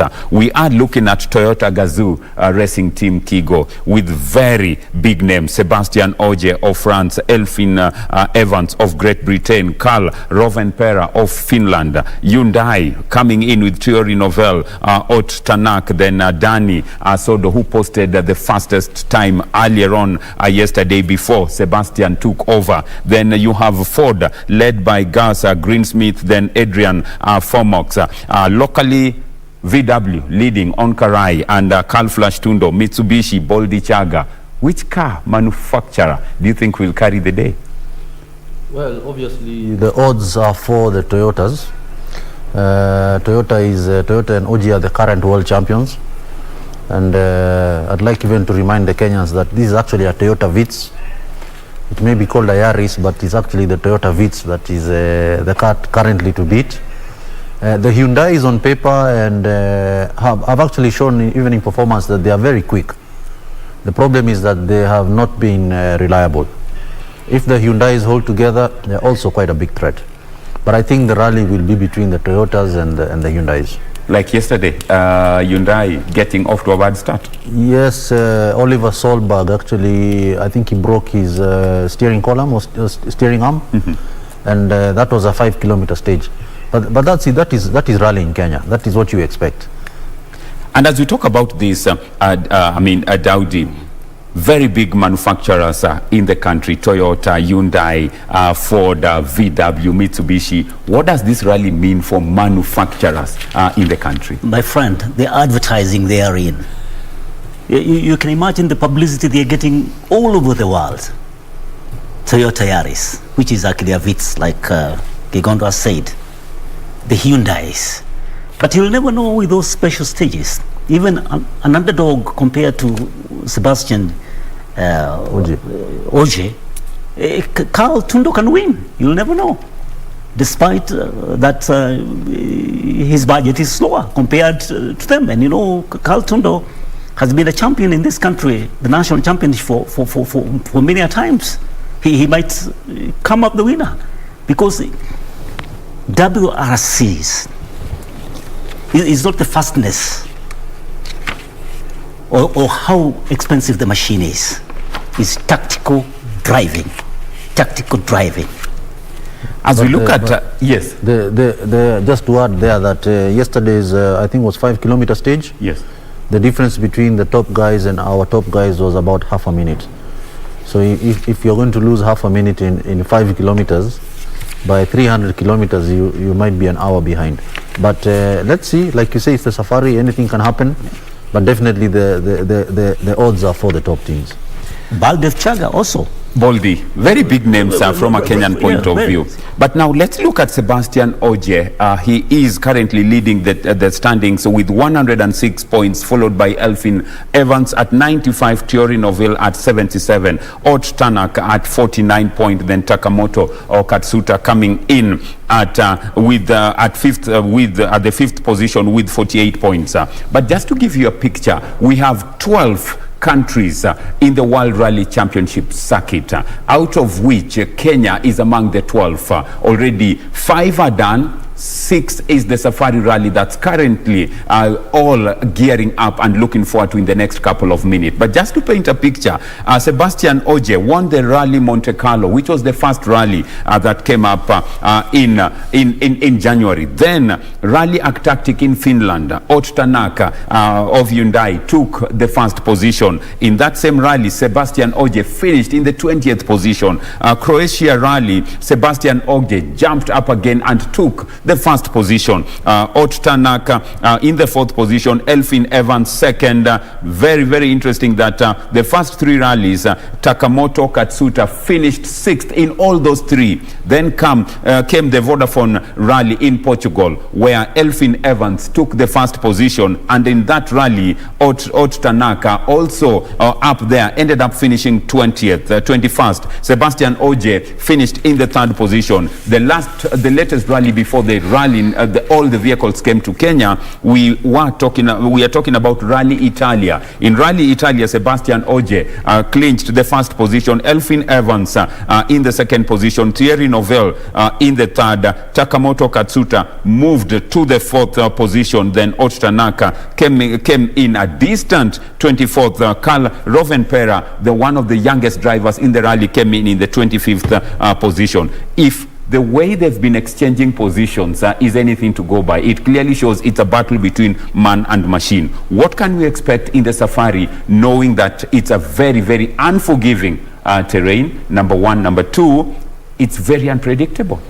Yeah, this is, I think, the excitement that is surrounding this event. It's not been done for so long, so nobody has an idea, nobody has a plan. The cars and teams are pretty evenly matched. And so we are going to be keen to see from day 1 and 2, who is doing what. Is it going to be outright speed? Is it going to be, tactic? It's really going to be exciting, and the team that gets it right will reap the benefits. Well, the team that carries the day in terms of tactics, patience, will carry the day. Just to let you know that out of yesterday's shakedown, Sebastian Ogier ended up finishing in the 1st position, very, very fast. Between the 1st position and the 2nd, the difference was a 10th of a second in terms of speed. That tells you how close these top drivers are. But after yesterday, a very interesting comment from one of the drivers, that's Thierry Neuville of Hyundai, said, after the first, and I quote, after the first shakedown run, we can imagine an interesting event. It's going to be rough, tough, and a huge challenge for all of us. We wanted some adventure, and now we have to face it in the Safari, end of quote. What do you make of that statement by Thierry Neuville? It's great. It's great. It just shows how our WRC Safari Rally staff, man and machine competing. And once you're in that cabin, the co-driver and the driver, you bereft your tranquilance and become sober, because the driver in that particular cockpit want to listen to instructions from the co-driver. Proper instructions. musical. I'll be coming out like. I'll have to cut you short there because we have to head to Kenyatta International Convention Center because the Cabinet Secretary spots that Ambassador Amina Mohammed currently giving her speech. Let's join in and hear her bit.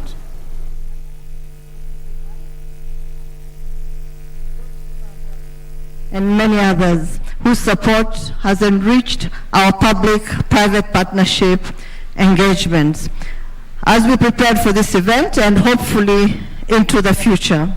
In conclusion, Your Excellency, let me recognize the International Automobile Federation FIA and the World Rally Championship WRC for their involvement in the organization of this world-class experience. Ladies and gentlemen, please join me in welcoming His Excellency the President to make his address. Thank you, Amina. Please be seated. Thank you very much. Ladies and gentlemen, let me begin by saying how proud I am, joining millions of Kenyans who I know are extremely happy. For this Safari Rally holds a special place in Kenya's history. Indeed, it is synonymous with our advancement as a people and reveals our ambitions for a country that is led by the dreams of its younger generations. The Safari Rally was first held in 1953 to commemorate the coronation of Her Royal Majesty Queen Elizabeth II.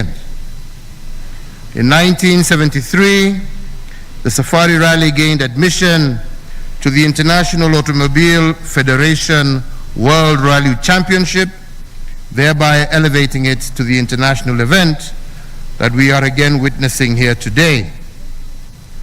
Over the years, the rally maintained its rough and tough reputation. It ensured that we tested both our physical limits on the roads and our innovative strengths in the development of bigger and faster machines. Our resolve, however, was challenged in 2002 when the Safari Rally was dropped from the World Rally Championship and downgraded to the Africa Rally Championship. This adversely affected the sport as well as the sectors related to the motor industry that had flourished before for many years. In 2013, I made a pledge to my fellow citizens that we would bring the Safari Rally back home. And I also promised that I would return the Safari Rally to its position as one of the International Automobile Federation's and the World Rally Championship's toughest rallies. This goal has materialized 9 years later into the event that we are witnessing today. It has been a pleasure interacting with rally drivers, and indeed I look forward to witnessing their expertise in the coming days. I want to have a very special note of thanks to the President of the International Automobile Federation, Mr. John Todd, and the World Rally Championship team, and all those who have been part of this journey, Phineas Kimathi, Jesse Rai, amongst many others whom we have interacted with over the years. To my fellow Kenyans, let us all enjoy this charged and colorful event, which I hope will be ingrained in our common psyche for many years to come. To all the drivers, I wish you all the very best in the coming days as you take part in this year's Safari Rally Championship, and I wish you all the best of luck. Asanteni sana. God bless you all. Thank you. Thank you so much, Your Excellency. It now has come the time that we've been waiting for. I'll request His Excellency to be escorted by the Cabinet Secretary, the CEO, Phineas Kimathi, the President FIA, John Todd. The rest of us kindly to remain at the main dais because our start ramp is small. Kindly. The rest of us will remain at the main dais. We remain at the main dais kindly.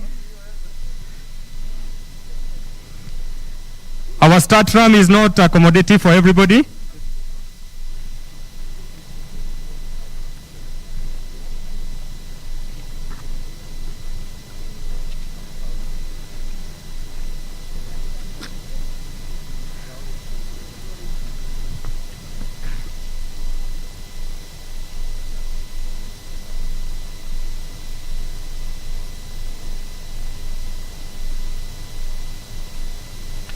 Well, the president giving a very, very touching, speech there, just a very short, appreciating, the safari back in Kenya, and of course, mentioning, just like every other Kenyan, how proud he is in terms of having the safari back. And he's said it again. He promised that he would try his best to ensure that the safari comes back into the country. Daudi, what do you make of the president's speech? To the point, proud, the safari, but one thing he mentioned, the safari holds a very special, space in Kenyan history. Absolutely, absolutely, absolutely. Precise and to the point. I got nothing to add. Nothing to add. Precise. Kigo, very well, the president just appreciating the work done, as we see the president and the entourage they are joined by John Todd and of course Ambassador Amina Mohammed to the starting ramp, and hopefully getting ready now to start off officially the safari rally. Yeah, no, I think the president and the team that managed this can rightfully be proud. This is an auspicious moment for Kenya. We lost this in 2002, we must remember. There are only 13 countries that host this kind of an event. Event number 6 is here in Nairobi. So we really need to be proud of this, and of course kudos to the whole team, kudos to everybody who has done it. We hope the event goes well, everybody is well prepared. I am privy to information that our teams have been trained well, the safety awareness has been done pretty well, the roads are well marked and up to WRC status. And we are looking forward to a brilliant event. We can all be proud of this moment. Well, it's a proud moment indeed, as we look at the vehicles. We look at the president on the starting ramp, expecting the vehicles to start coming to the ramp one by one. And very interesting moment indeed for Kenyan history. If not for COVID, right now, we would be having many Kenyans, many rally fans at KICC like it was in the yesteryears, ready to see off the cars. And I'm missing those horses with those soldiers, Yes, and we would actually get to that point very early in the morning to be able to get to the strategic point. It was wonderful. We are missing that. But nevertheless, life has to go on. Life has to go on. We're looking at that, and just to run you through, the start list. Many know that as a result of the scrutineering that happened yesterday, some of the drivers not been able to make it to the WRC calendar. Looking at the vehicles, there very colorful scenes indeed, and of course, the few invited dignitaries at Kenyatta International Convention Center, the traditional starting and finish point of the rally. But this time around, it is the start. The finish will not be happening at the very point. But just to give you a rundown, the first car to be flagged off will be Sebastian Oje and Julian Ingracia. That is a Toyota Gazoo. Then the second car, again, Toyota Gazoo racing team of Elfin Evans and Scott Martin, followed by Hyundai of Thierry Novell and Majin Wadi. Very interesting indeed that as we look at this, we have some of our top drivers who really pushed the other drivers. As we see the drivers, the top drivers getting into the stage for a photo moment with the president. These are ceremonial photos that will always be out there for many to cherish and remember. It's part of the program. That's the photo session that will be happening with the head of state joining the rest of the top drivers. These are moments to cherish, Kigo. Oh yeah, anybody who is there is going to remember this year quite fondly. This is whether you are taking part in the WRC or you are taking part in the KNRC, you are in the same event, and this is a moment that you will not forget. I remember 2019, I was one of those guys there. We took a picture which I still cherish till today, and although I was a bit far from the president, but he shook my hand. So it's something that people are very proud of. I think now what we are looking at is some of the local people, local crews. Although the Toyota Yaris is already on the ramp, They are trying to keep to the itinerary. Of course, we have many cars that need to be flagged off. And I think what the president there is just doing is taking a photo session and shaking hands with some of the local guys, which is good for their morale. You know, they also need to be recognized. They have put in a lot of time, a lot of money into this.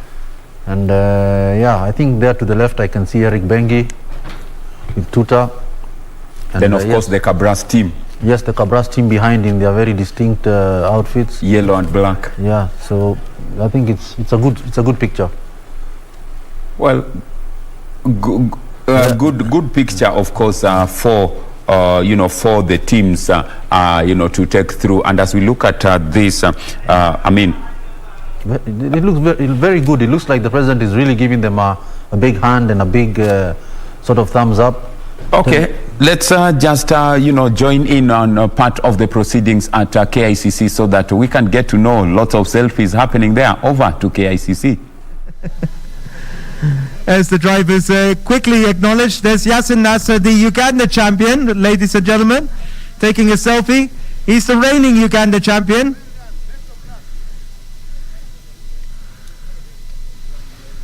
So as they take a moment, very rare to have a selfie with the president.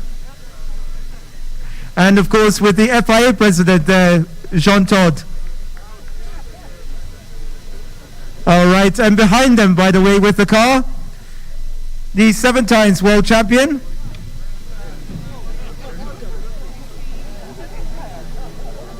Will be out there. The second team. All right, so they're about to go.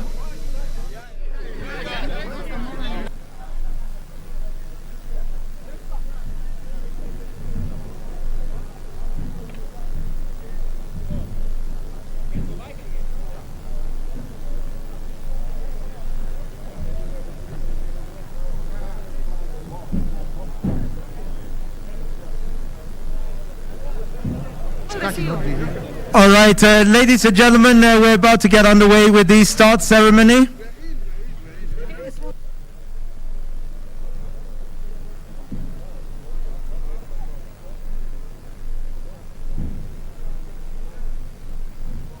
Local waiter, who also works at State House next to the president. All right, ladies and gentlemen, we're about to get underway with the start ceremony.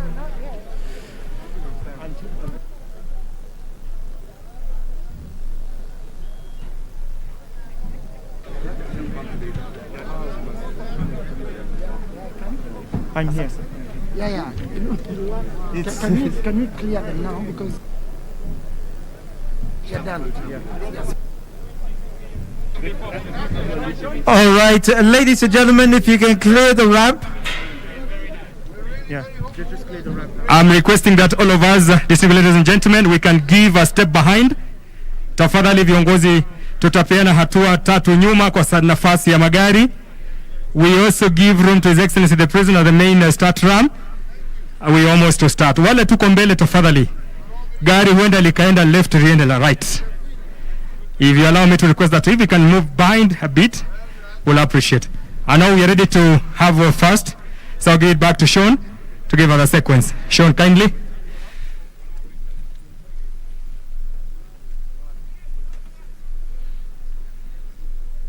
Sean. Thank you very much. Oh, still move on. Yeah, move.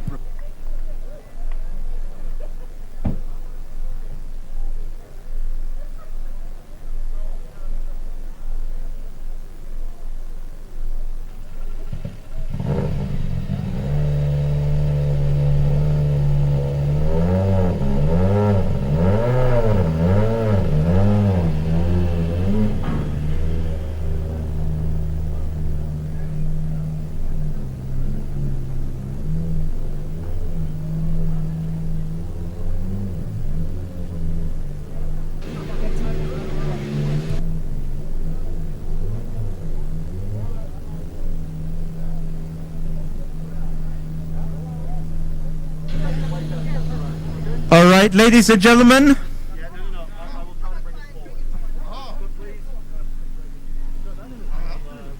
You'll let us know. Give me 2 minutes.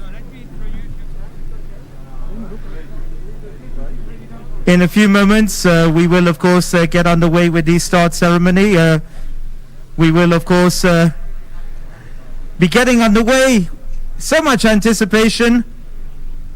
38 cars in the official rally.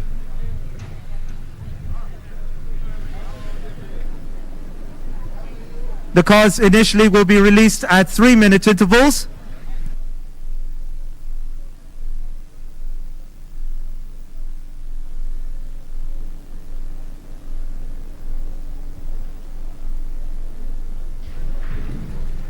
And we'll be expecting at the start ramp in a few minutes Onkarai, along with Drew Sturrock, who will be starting off first. For an early start, but it's not confirmed. It'll take 2 minutes and then we'll know, okay? So perhaps you can ask all drivers to be at their cars, please, as we anticipate an early start. All right, all drivers, please be in your cars or by your cars.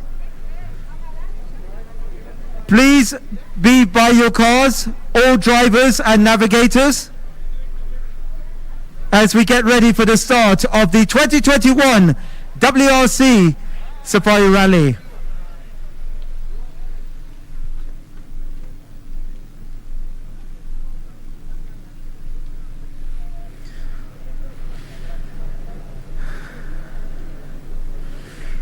All right, sir.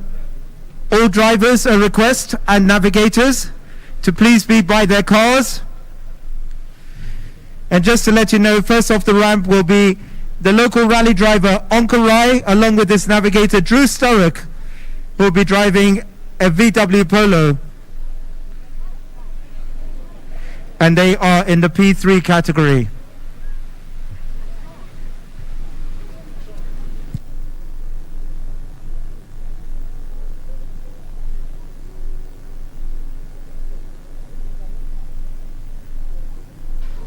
All right, so just to let you know, the cars will be going off at 2-minute intervals. 2-minute intervals.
All right, so as we wait for the start, and the start's going to be at 12:46, I understand.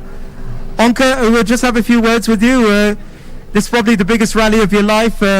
19 years, the Safari is back. How emotional is it for you personally?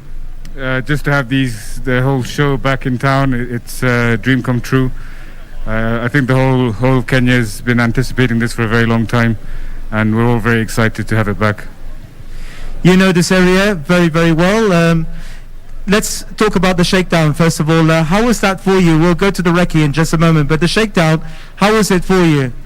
We've done it a few times, so it wasn't too bad. I think it was a sort of warm up for the main event, but it's still a long way to go. So we'll take it stage by stage. The recce, how was it? You do, of course, you know the area very well. You're from Nakuru. How was it? Yeah, I mean, I haven't seen the roads like that for a very long time. Very, very, very dusty, very rough. So we have to be smart about it and you know, use our heads while we're driving as well. All right, good luck. Let's just speak to your navigator, to Drew. Drew, just a few words with you. From a navigator's point of view, how crucial is your job going to be in this rally? Oh, extremely. I think the roads are really twisty, narrow, and the notes has to be perfect the whole time. It's going to be a real combo effort, driver skill and navigation skill the whole time.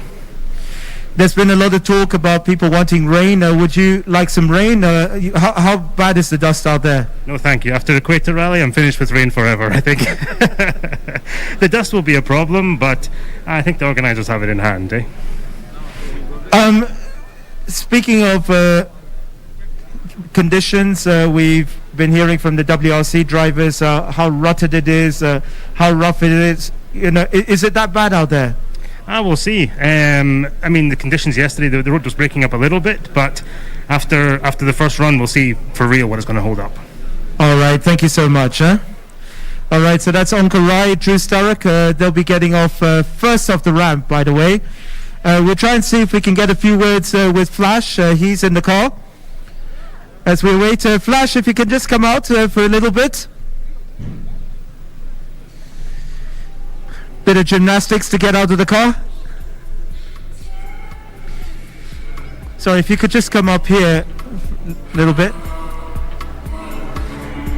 Flash, thank you so much for joining us. As a 5 times Safari Rally winner, it's finally back as a WRC event. How are you feeling, first of all?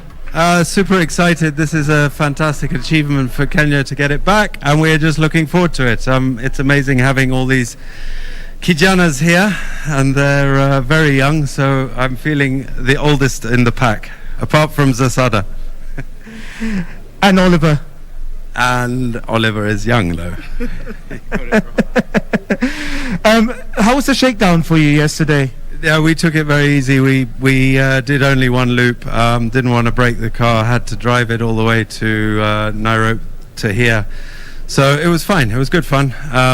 Good for the spectators to see it, but it was not really a test. We've done it before. How did it feel?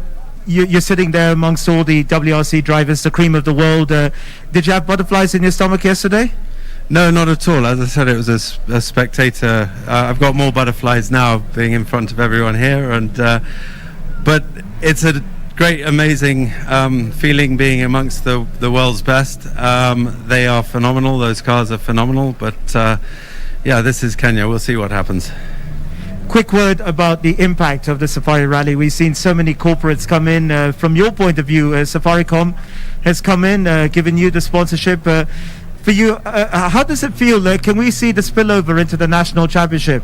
Yeah, I really hope so. I hope this is sort of a stepping stone to reviving our local championship here. It hasn't been the best over the last 2-3 years, but we'll put that down to COVID. But yeah, I'm really hoping that having the WRC sort of brings back the hustle and bustle and improves things for us on the ground.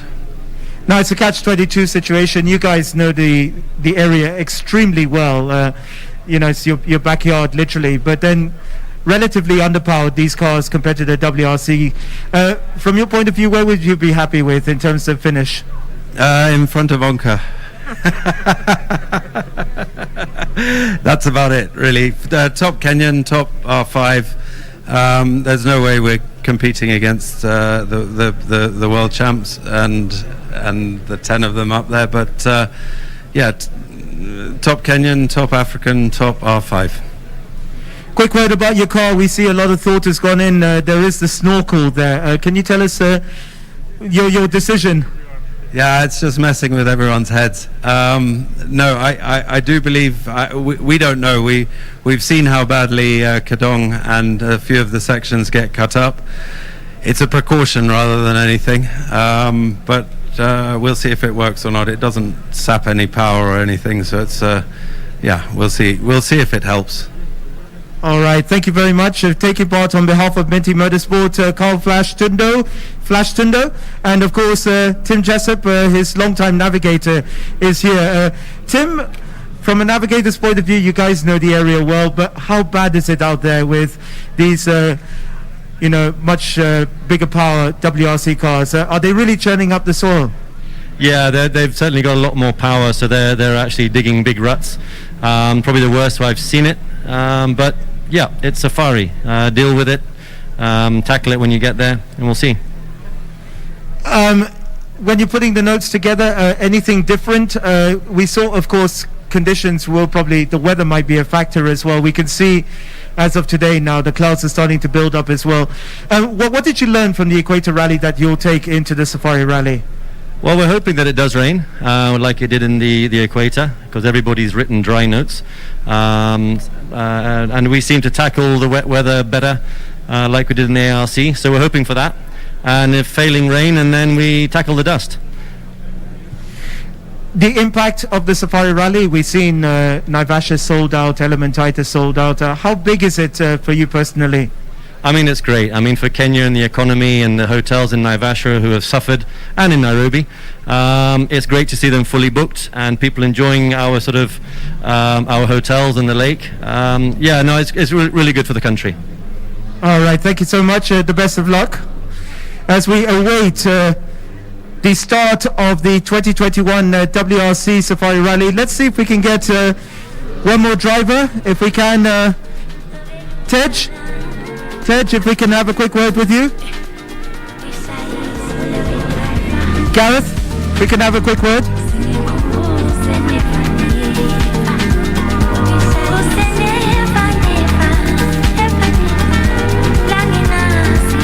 Tej, been a good season so far for you in terms of results. You guys, how were the preparations? How was the recce for you?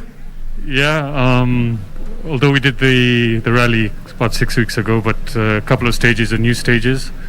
A bit rougher than last time, but we'll see how it goes. How excited are you personally that the Safari Rally is back?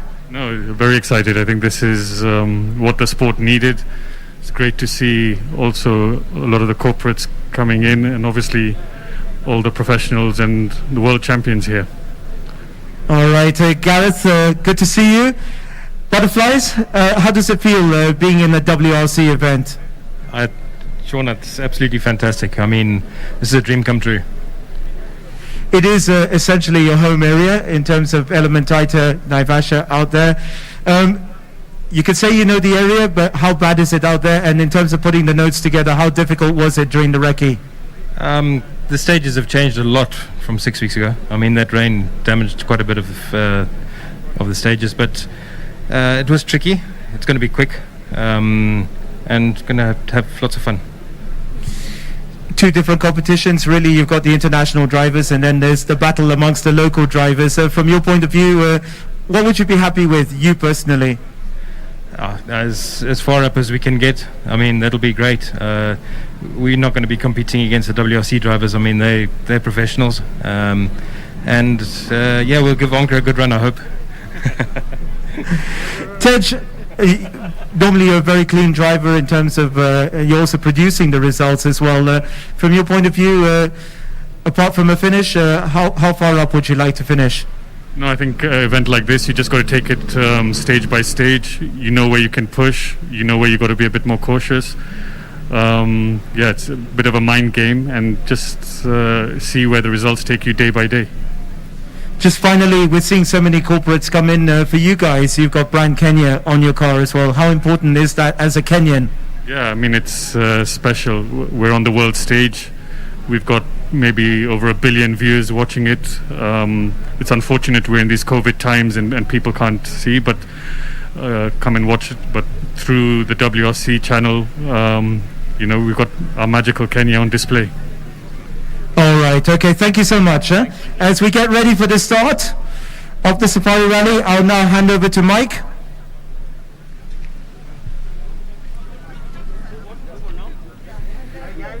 All right, so as we have the President up here on the ramp, along with John Todd, Dr. Amina Mohammed, thank you, Phineas Kimathi, the CEO of the Safari Rally.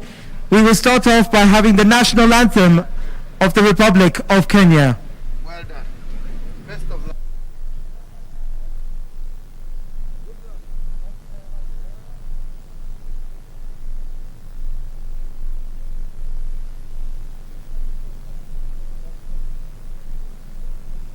All right, so as we await, we're just about to get underway. The first car will get on.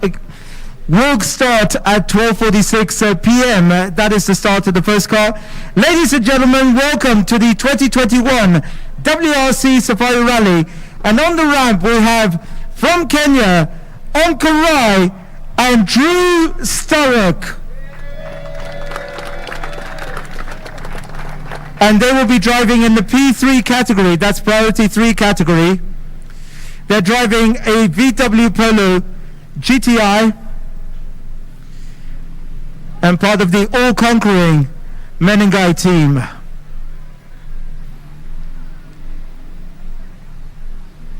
So flanked by His Excellency the President Uhuru Kenyatta, who is also the patron of the Safari Rally. We really appreciate, of course, your support right from the beginning when you said the Safari Rally will return to the WRC, and today that dream is true. Many years of preparation, the COVID pandemic, but finally it's come down to today, the 24th of June 2021, and the Safari Rally getting underway.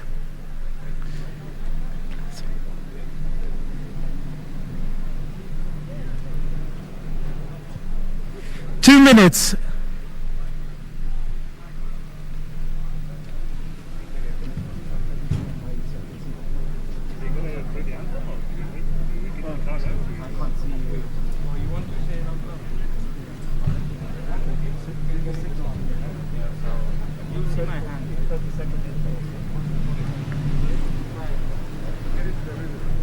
All right, so remember they will be going off at 2-minute intervals. 1 minute.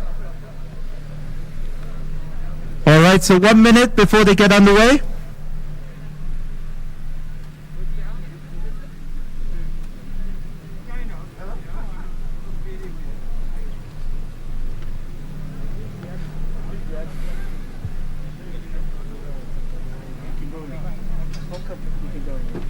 Best of luck.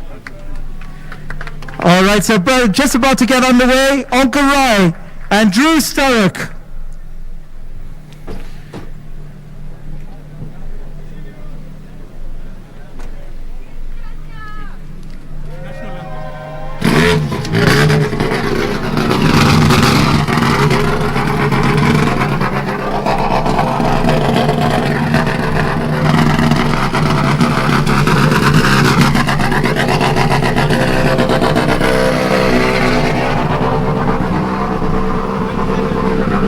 Seconds.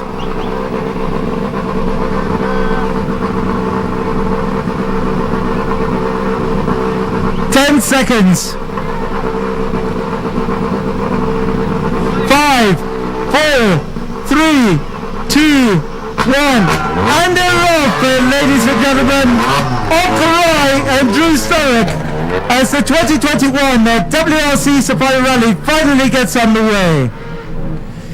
And up next, ladies and gentlemen, it is the 5 times winner of the Safari Rally, equal with the late Shekameta, Carl Flash Tundo and Tim Jessup.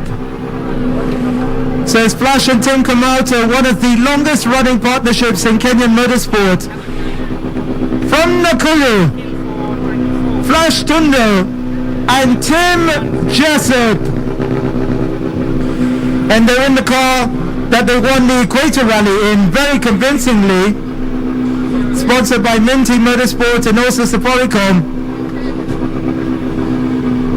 Absolutely brilliant, these guys. show them how it's done. From Nakuru, Flash Tundo and Tim Jessup.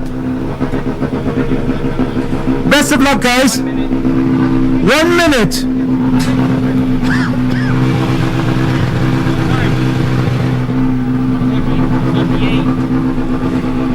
This car's donated by Minty Motorsport and used to such devastating effect at the Equator Rally.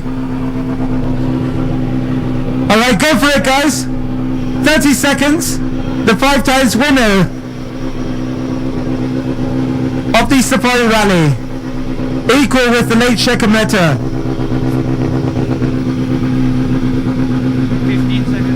15 seconds. 10 seconds. Good luck, guys. 5, 4, 3, 2, 1, and they're off. Cole Tundo and Tim Jessup.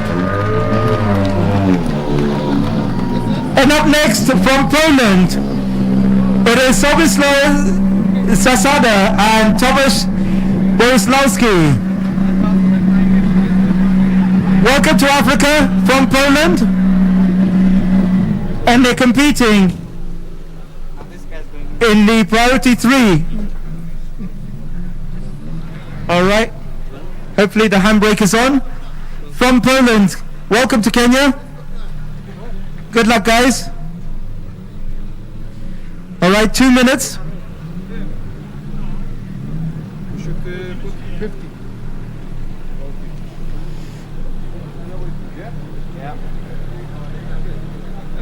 Alright, so from Poland, Daniel Schwitz and Kamil Heller. Daniel Schwitz and Kamil Heller from Poland, driving in the priority 3. Good luck, guys. Daniel Schwitz, Kamil Heller from Poland. The best of luck, guys. Sean, one question. Ask everyone a question.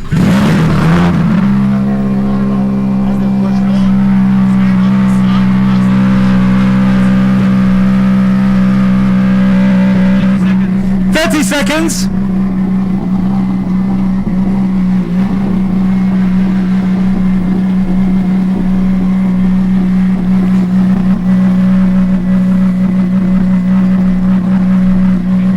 15 seconds.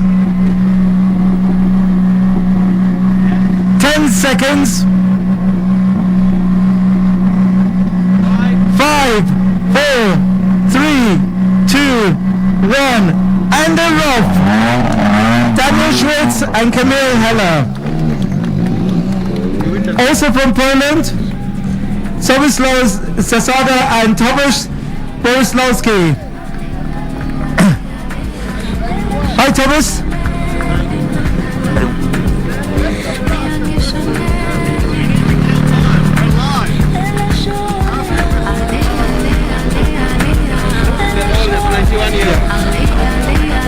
All right, 91 years old.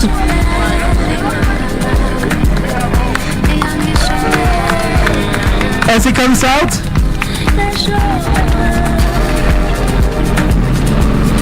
As he says hello to the president.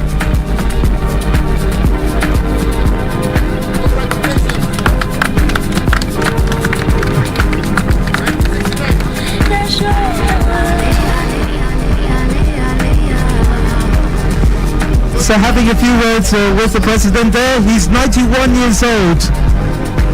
Unbelievable. Making a return to the Safari Rally.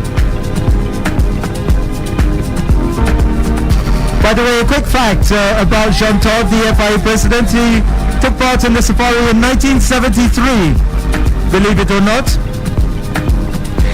So as he gets into the car, he's 91 years young. 30 seconds.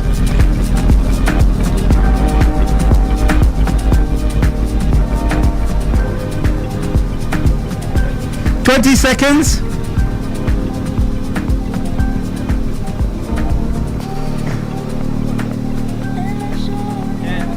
10 seconds. 5, 5, 4, 3, 2, 1, and they're off. 91-year-old Sobislaus Zasada and Thomas Borislawski. Whoops. 1 or 2 hiccups. The first of the Kenyan entries, the Young Driver Program. Hamza Anwar and Riaz Ismail.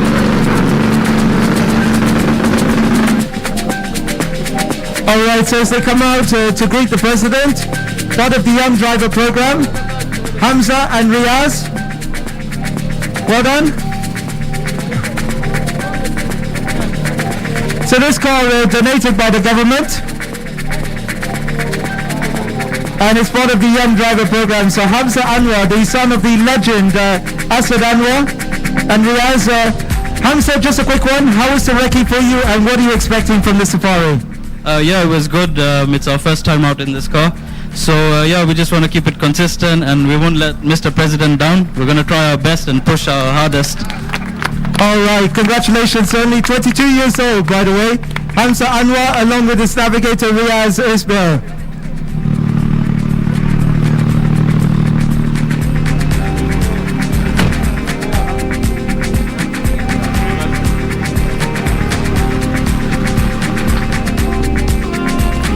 So get ready. 30 seconds. Part of the Young Driver Program, and receive so much backing. We can see from Kenya Airways, Safaricom. Hamza Anwar, Riaz Ismail. The best of luck, guys. Foot down, as they say. But also keep the car in one piece. 10 seconds.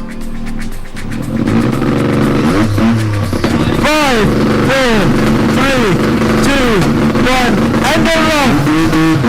Hamza Anwar and Riaz Ismail. And up next, also part of the Young Driver Program, is the son of the CEO, Phineas Kimathi, McRae Kimathi, and Mwangi Kioni. Yeah. All right, so as they come out to greet the President, McRae Kimathi, young McRae Kimathi, part of the Young Driver Program, along with Mwangi Kioni.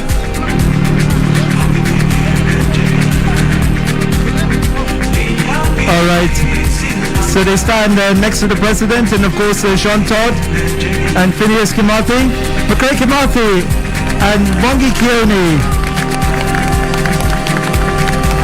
All right, McRae, if we could just have a quick question.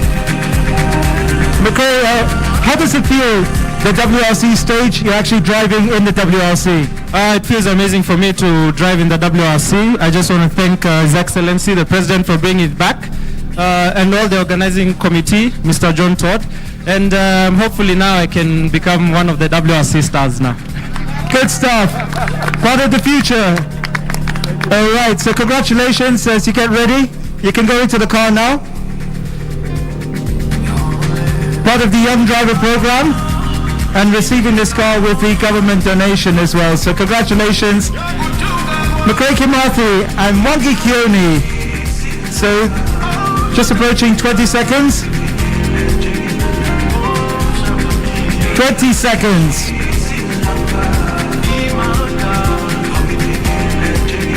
Spectacular. 10 seconds. 5, 4, 3, 2, 1, and they're off. McRae Kimathi and Mwangi Kioni. And up next, part of the Priority 2 class, it is Martin Prokop and Danek Yuruka.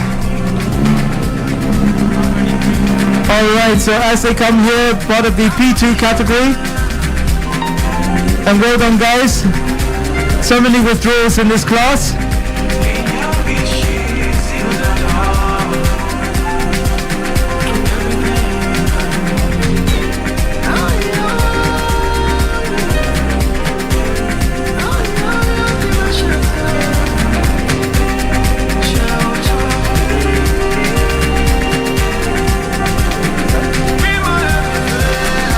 All right, so they are here from the Czech Republic.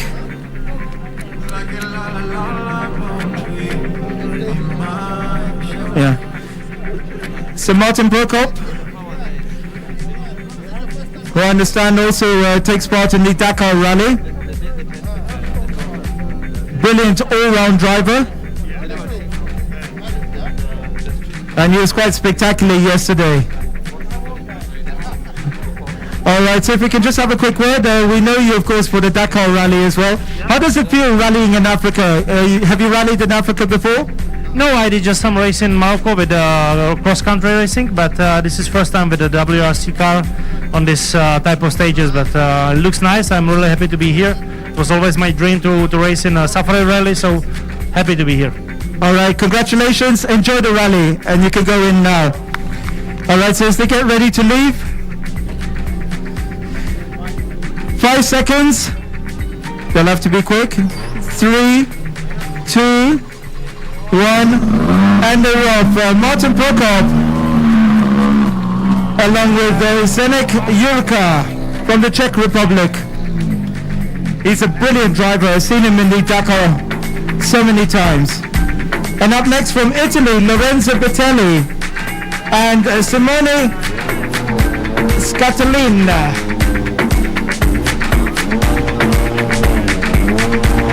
All right, so the first of the WRC cars to come.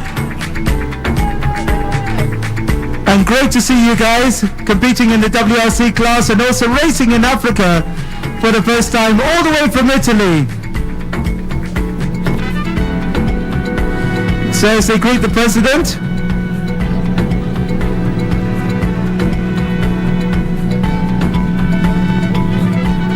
From Italy,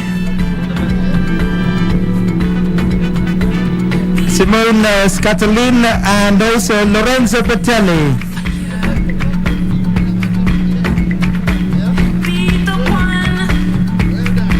All right, just a quick question to Lorenzo. Yeah, first of all, how was the recce for you and how difficult do you expect it out there? The recce were nice. I mean, beautiful places, a lot of animals, amazing. Quite tricky. You can have sudden hole, so it's going to be hard to judge the condition, but we're here to enjoy it and to have fun. All right, the best of luck as we await you go in. From Italy? Stand in front of them so they face that way. Thanks, mate.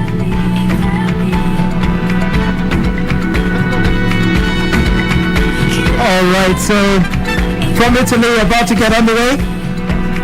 10 seconds.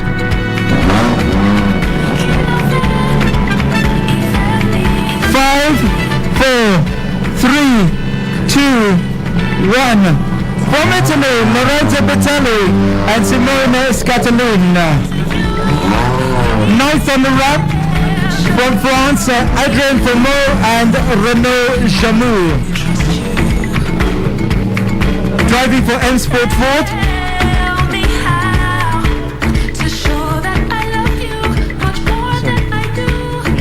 Let me...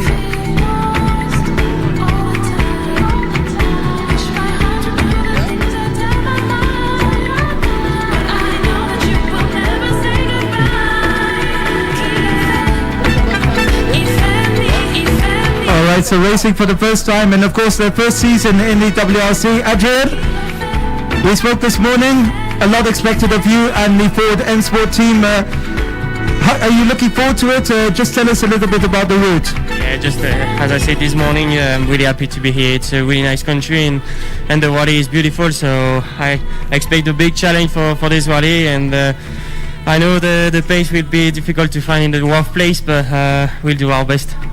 All right, congratulations and the best of luck. So his first season in the WRC and of course this fantastic drive with M Sport. It is Adrien Fourmeau and Renaud Jamou. Okay.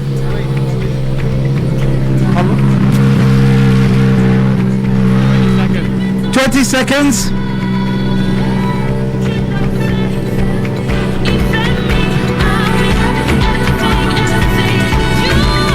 10 seconds. 5, 4, 3, 2, 1. And they're off. Adrien Formeau and Renaud Jamour. And 10th on the ramp, it is Oliver Solberg and Aaron Johnston. Oliver Solberg, the son of the 2003 world champion, Peter Solberg, and probably the youngest driver in the WRC category. So, absolutely fantastic. As they come out and say hi to the president. All right, so he's from Ireland, Aaron Johnston, along with Oliver Solberg.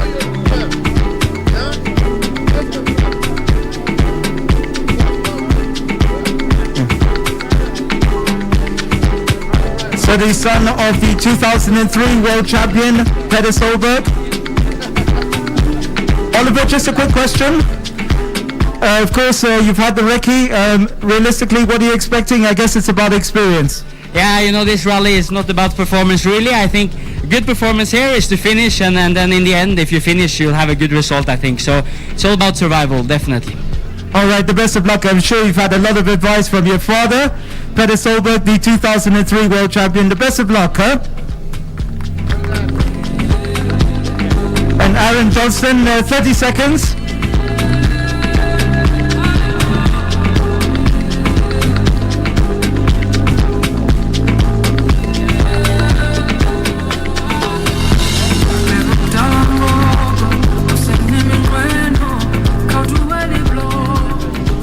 Seconds. 5,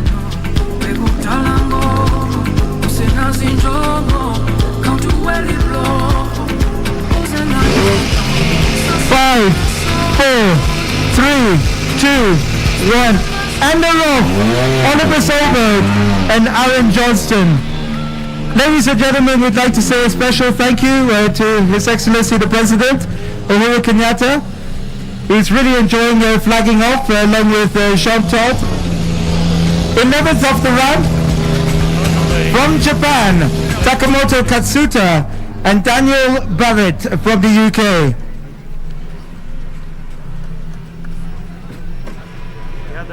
Alright, so he's from Japan, one of Japan's fast rising stars. And of course, Rally Japan making its debut this year. So well done. Takamoto. Hope you enjoy.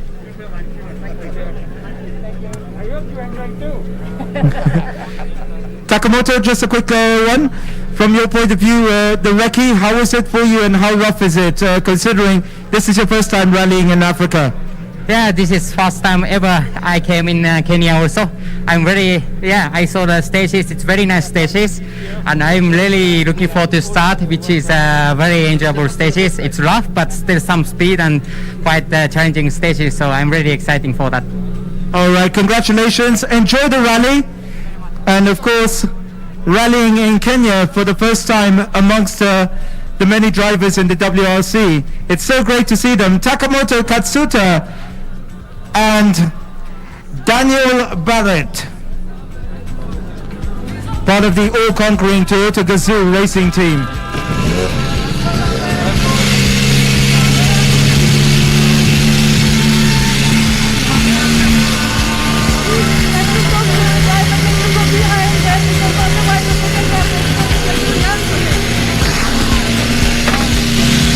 And they're off.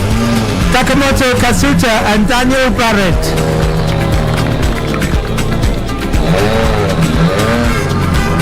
And up next, it is Gus Greensmith and Chris Patterson from the M Sport Ford World Rally Team.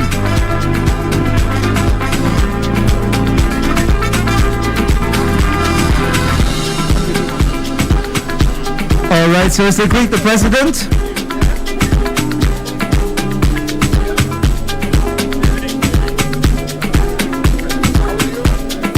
All right, so Gus Greensmith along with Chris Patterson.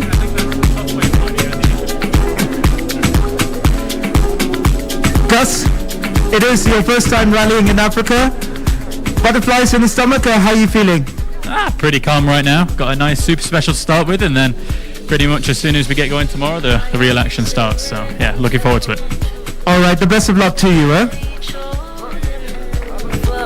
All right, so as they get going, they are part of the M Sport team. Gus Greensmith, Chris Patterson, part of the Ford M Sport World Rally team. So great to see these cars in the flesh. The cream of the cream. Remember, we still have the world champion to come. 7 times world champion. In fact, 2 world champions competing here. 20 seconds. Gus Greensmith along with Chris Patterson. 10 seconds. 5, 4, 3, 2, 1. And they're off. Gus Greensmith and Chris Patterson. Thank you so much, Sean. Thank you so much, Your Excellency. His Excellency the President now will proceed to the super special stage at Moi International Sports Center Kasarani, where he will view the 4.8 race. The next of the races will be at 1 minute interval. All right, thank you so much, His Excellency. And of course, we've got Ambassador Dr. Amina Mohammed to help with the flagging. But up next, one of the favorites for the rally, it is Danny Sordo and Borja Rosada, part of the all-conquering Hyundai World Rally team.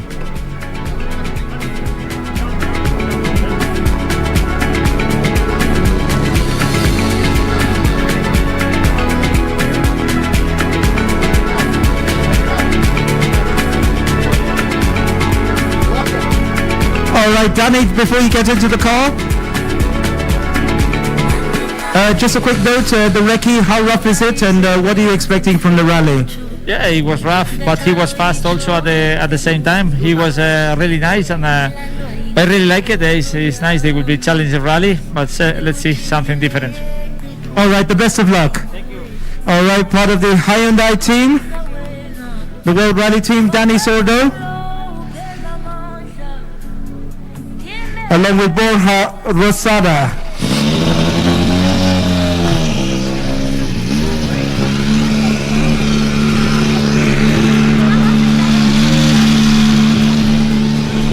And we got the FIA President Jean Todt, who is flagging off the cars.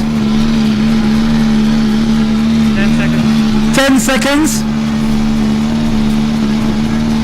5, 4, 3, 2, 1. And they're off. Danny Sordo, along with Borja Rosada.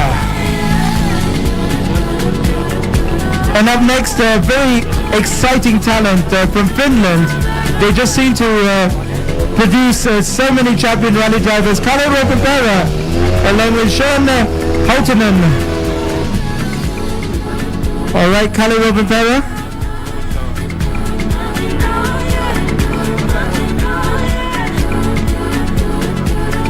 All right, part of the all-conquering Toyota Gazoo racing team from the land of Finland.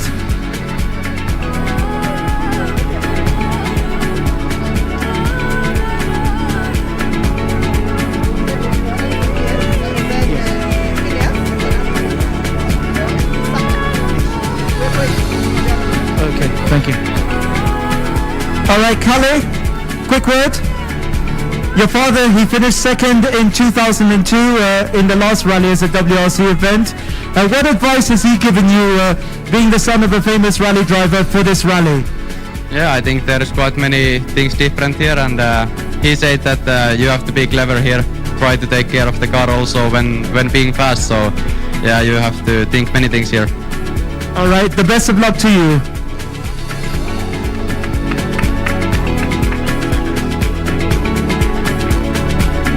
30 seconds. All right, so the best of luck, Kalle Rovanperä, along with Joni Houtanen, as they get ready to go. 10 seconds, part of the Toyota Gazoo racing team, Dr. Amina Mohammed, Ambassador Dr. Amina Mohammed, the Sports Cabinet Secretary, also Culture and the Arts, and the ROF, Kalara Babera and Yone Houtanen. I'd like to acknowledge the PS as well, Joe Kudo, who's around.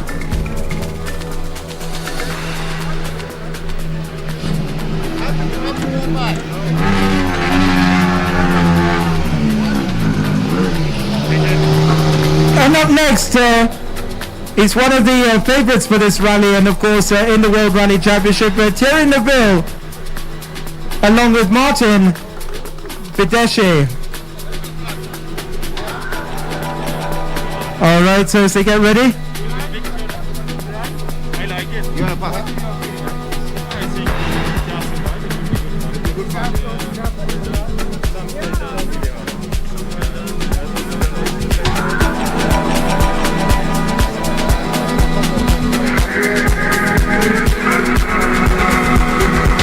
Alright, so get ready to get underway, Thierry Neuville. Alright, Thierry, just a quick one. So much said about the route. What are you expecting in this rally? Yeah, obviously it's going to be a rough rally, challenging conditions, but yeah, I'm really looking forward. I mean, we wanted some adventure, and now definitely we got it, so I'm looking forward. Alright, the best of luck. Alright, so about to get underway.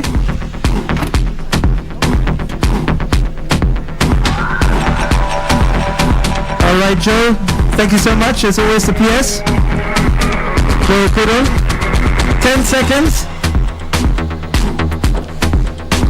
Thierry Neuville along with Martin Videshe. 4, 3, 2, 1, and they're off. Definitely one of the favorites for this rally. Alright, one of the exciting young stars, Phineas Kimathi, the CEO of the Safari Rally, about to flag off. Such an exciting talent, and of course these two together, deadly combination. Elvin Evans and Scott Martin. Been having a very impressive season so far.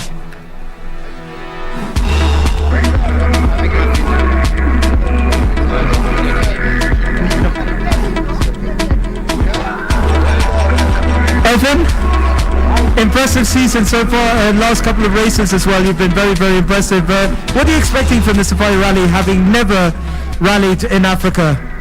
It's not going to be an easy event, we know that for sure. We need to be very adaptable, I believe. There's areas, of course, where we can drive very fast, but areas where we also need to think with our heads a little bit and not so much with the throttle foot. So, yeah, it's not going to be easy, but looking forward to this exciting challenge. All right, the best of luck, of course, part of the all-conquering Toyota Gazoo racing team. It is Elfyn Evans and Scott Martin.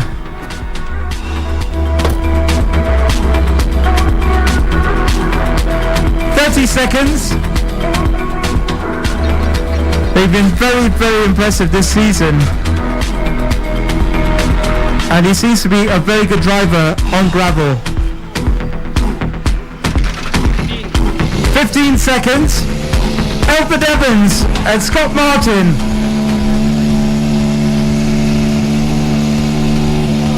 Five, 4, 3, 2, 1. And they're off.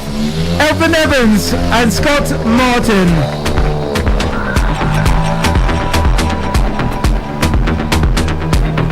Alright, this guy is something else. The 2019 World Champion. He really wants this title back. He's had a disappointing last couple of rallies, having retired while in the lead. Really looking forward to seeing him in action. Oyt Tanak, along with Martin Yadvorja. Alright, as he comes up, the Estonian superstar, the 2019 World Champion, Oyt Tanak.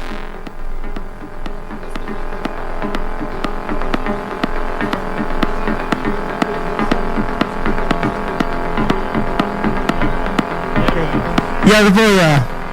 All right, Martin Yarvoya, along with Oit Tanak. Oit, normally a man of few words, you let your actions do the talking. What are you expecting from this Safari Rally? You've retired from the lead in the last 2 rallies. What are you expecting, and what are you going to do that's different in this rally compared to the other ones, considering you've not rallied in Africa before? Yeah, exactly. Never been here before, but we've already learned from the recce that it's going to be demanding, and I mean, you know, there is only one and only Safari, so for sure we have a big respect for this event, and yeah, we really need to be smart here. All right, the best of luck. Ladies and gentlemen, the 2019 World Champion, Oit Tanak and Martin Yarvoya. Such an exciting talent, this guy. From Estonia. 5, 4, 3, 2, 1. And they're off. Oit Tanak and Martin Yarvoya.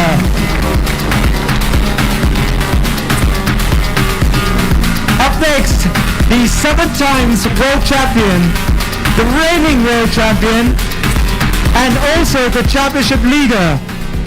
He is the superstar of rallying, Sebastian Ogier and Julien Ingracia.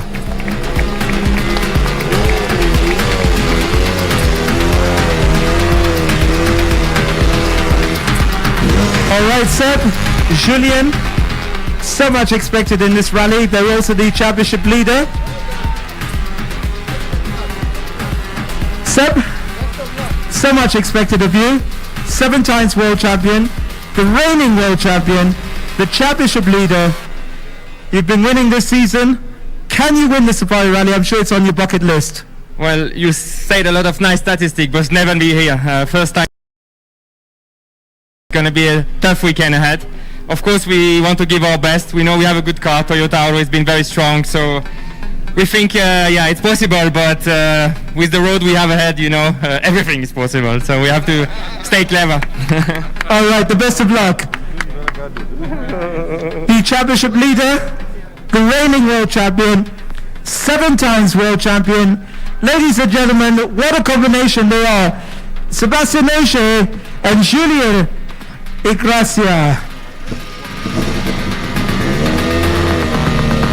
Surely they have to start out as favorites. 15 seconds.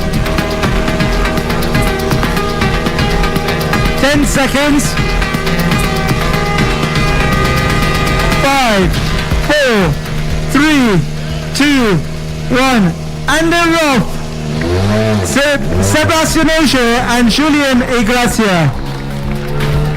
Up next, from Kenya, also happens to work at State House, is Yoko Waita and Tuta Miyoki.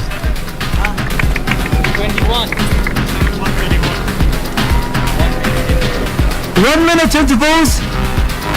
All right, you don't have much time. All right, saying hi to the boss, Yoko Waita and Tuta Miyoki. 1 minute, 30 seconds, 20 seconds.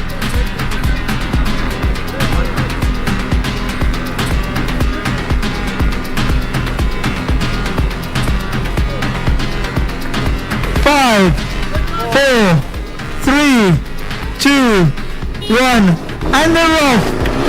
Yoko Waita and Tuta Miyoki.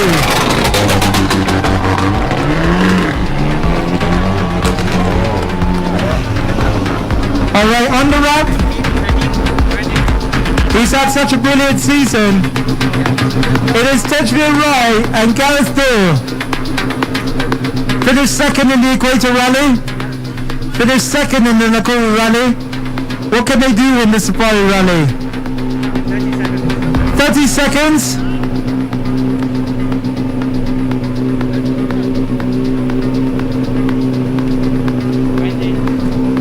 20 seconds. Come on, Tej. Go for it, Tej. Gareth, foot down. 10 seconds. 5, 4, 4, 3, 2, 1, and they're off. Tejveer Rai and Gareth Dorr. And up next, one of the exciting young talents, Karan Patel and Tausif Khan. Good to see you guys. As the President goes off, thank you so much, His Excellency Uhuru Kenyatta, the patron of the Safari Rally, the FIA President Jean Todt, the Cabinet Secretary Dr. Amina Mohammed, representatives at Nairobi County, KCB, thank you so much. We really appreciate it. You can see from Kenya Airways as well, thank you so much.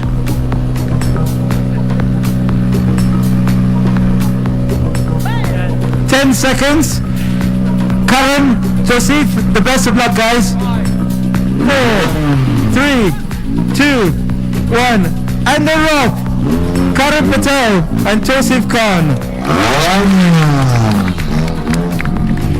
Up next in the Skoda, it is Akif Firani and Azhar Bhatia. Akif Firani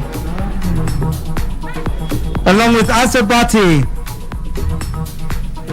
As always, we appreciate the sponsors without whom it would not be possible. KCB, Toyota, Kenya Airways, Magical Kenya, the Sports Fund, KWS, Nairobi County, and Nakuru County.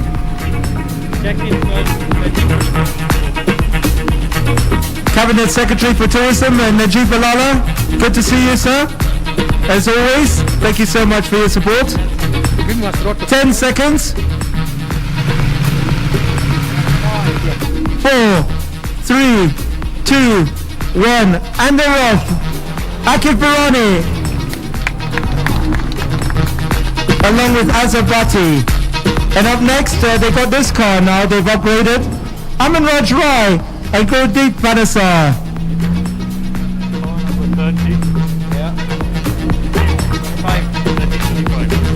Alright, good to see you guys.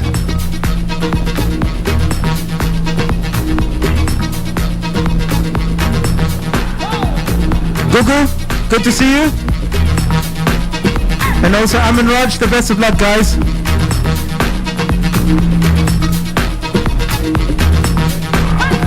Seconds.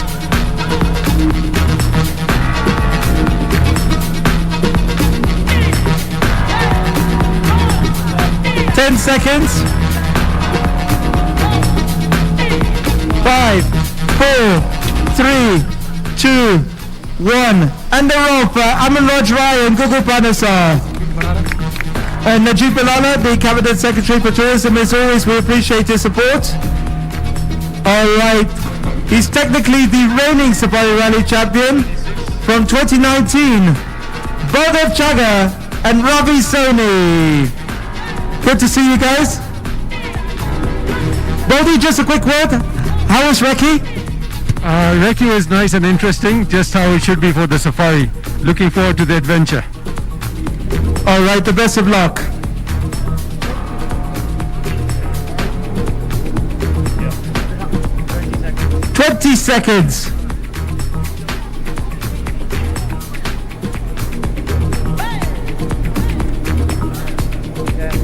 10 seconds. 4, 3, 2, 1, and they're off. Baldev Chaga and Ravi Soni, the 2019 Safari Rally winners. They've won the Safari, by the way, 3 times. And up next, good to see you guys as always, Eric Benyi and Peter Machuma. Always one of the most consistent drivers. Eric, good to see you. Peter, best of luck, guys, huh? Make us proud, man. This is the WRC.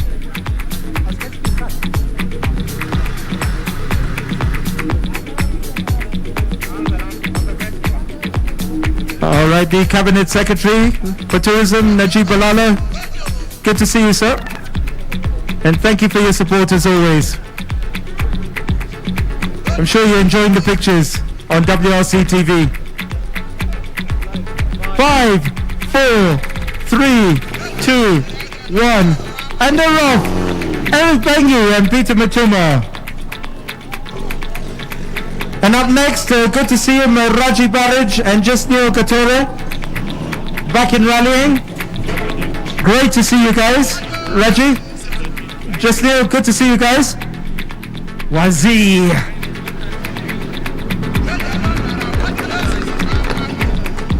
Awesome to see you guys. Good to see you back in rallying. We need you more often, huh? Rallying. Remember when you won a classic rally a few years ago, Raji? And Jasneel Gatore, 20 seconds. Good luck, guys. 10 seconds.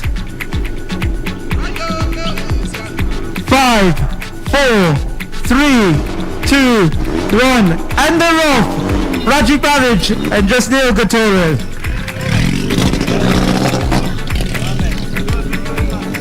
All right. Good to see these guys come up. All the way from Rwanda. Giancarlo Davite, Sylvia Venderog. Oh, it's the Chanas. All right, so the Chanas coming up. Just meet Ravinder Chana.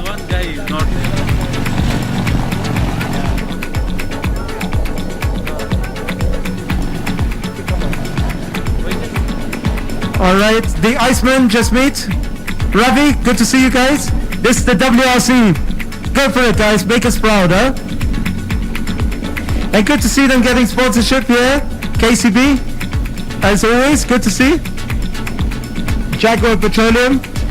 Fantastic to see KCB sponsoring rally cars.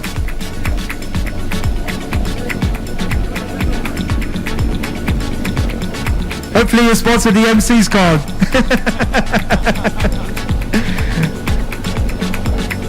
How long?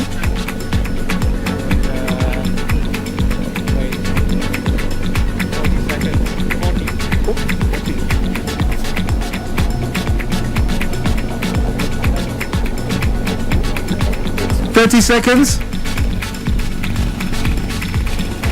All right, so good to see them getting sponsorship. This car always clean. The Iceman and Ravi. 20 seconds.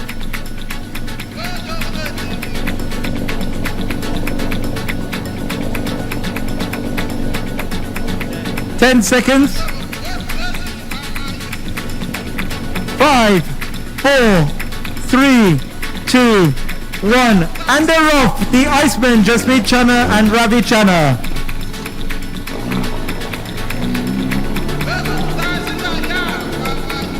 All right, so up next, we're seeing Diraj Chate, Henrik Furi. All right, good to see you guys. Henrik Furi from South Africa, good to see. Also Diraj Chate, best of luck, guys.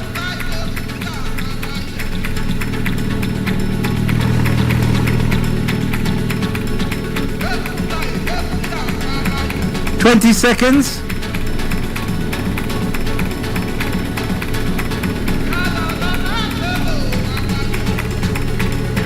$10 seconds.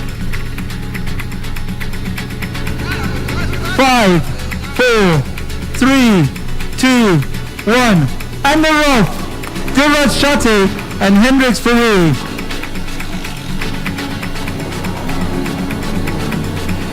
Up next, all the way from Kilifi, it is Piero Conobio and Alberto Marcon. Good to see you on the ramp, Piero. With this new sponsorship from Nivus. Best of luck, huh? All the way from Kilifi.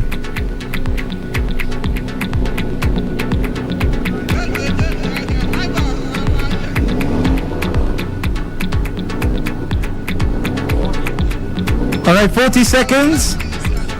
20 seconds, sorry, my apologies. 15 seconds. 10 seconds. 5, 4, 3, 2, 1. And they're off. Piero Canobio, along with Alberto Maricon.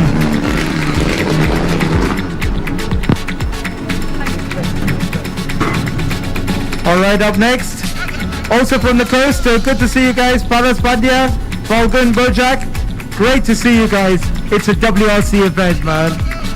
Enjoy it most of all, huh? Once in a lifetime experience. Good to see you guys, and thank you once again, KCB, for your support, as always. So great to see you guys. You were there right from the beginning.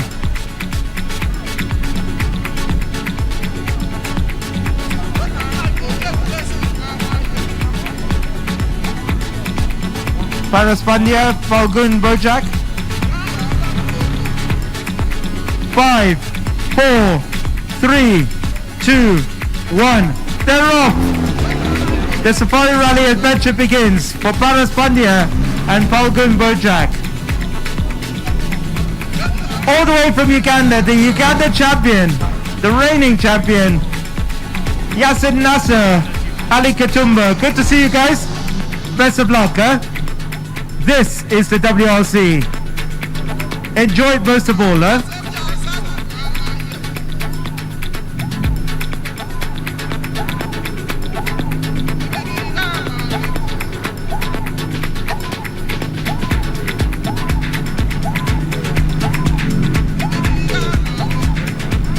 "20 seconds. Good luck, huh? 10 seconds. 5, 4, 3, 2, 1. And they're off. Yassin Nasser, Ali Katumba. Up next, also from the coast, Sonji Pui and Adnan Din. Adnan, good to see you. Sonji, good to see you, man. Enjoy it most, this is the WRC. Enjoy it, guys. Good to see so many entries from the coast.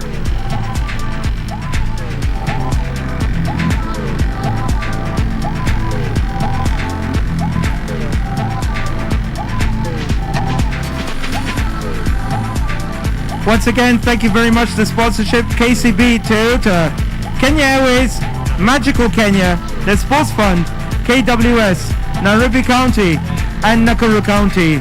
10 seconds. Sanjay Puri, Adnan Din, 3, 2, 1. They're off.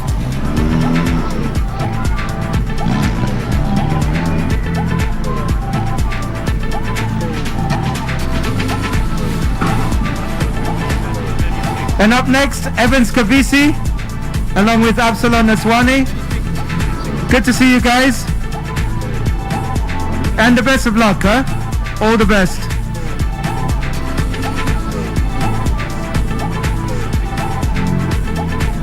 Also appreciate the support of the KICC for hosting us today. Nana, if you could hang around as well.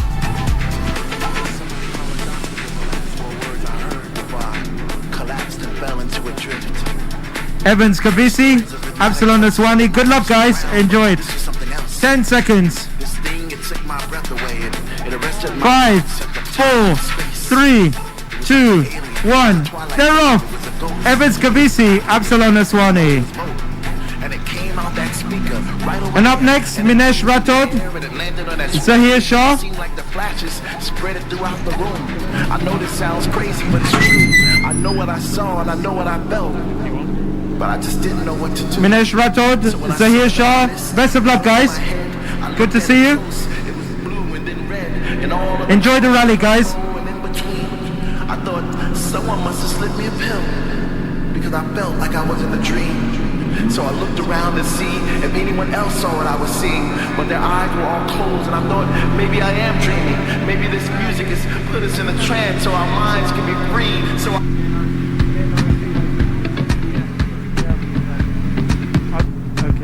Okay, just hold on for now. Just hold on. Okay, what's the time?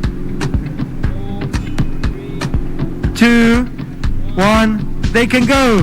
Minesh Rathod along with Zahir Shah.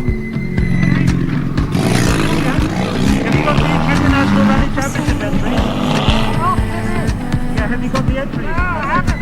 Okay. All right, good to see Nikhil Sachania, Deep Patel. Good to see you guys. The best of luck. Nana Gashaga, the CEO of the Kenyatta International Convention Center, flagging off.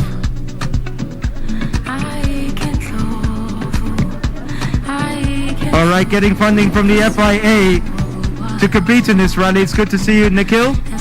And Deep, best of luck, guys. Enjoy it most of all, huh? 10 seconds. 5, 4, 3, 2, 1. And they're off. Nikhil Sachania and Deep Patel. And up next, another of the entries in the Young Driver program. Good to see it from overseas. Jeremy Wahome and Victor Okundi. Victor, good to see you, man. Jeremy, good to see you guys. The best of luck, huh?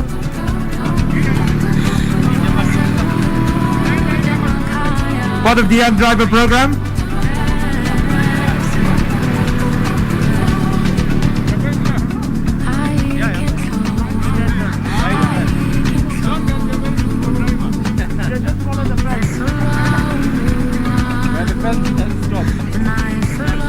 Ten seconds.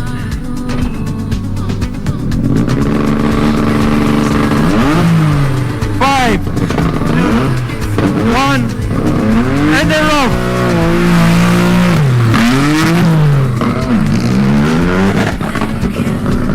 All right, the youngest driver to compete in the Safari Rally this year, 18-year-old Rio Smith. Along with Laban Cliff. Wow. Guys, you have 1 minute before you go. Laban, time is flying, huh?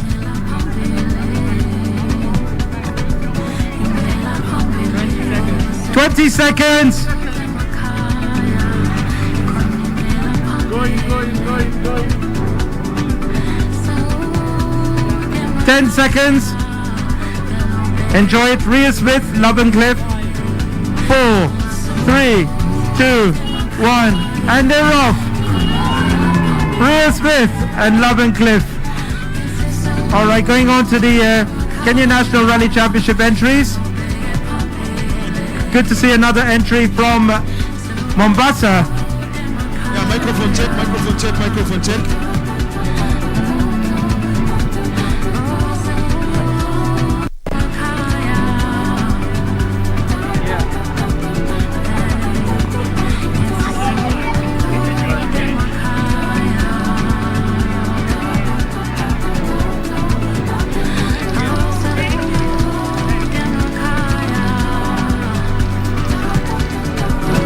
All right, guys, you're running out of time. It's a miss, Kapitabe. You're running out of time. 10 seconds. Okay. Just go. We'll just count them down. All right. 5, 4, 3, 2, 1. Hold. Wait. Hold it. The 2 minutes. Yeah. The 2 minutes. Yeah.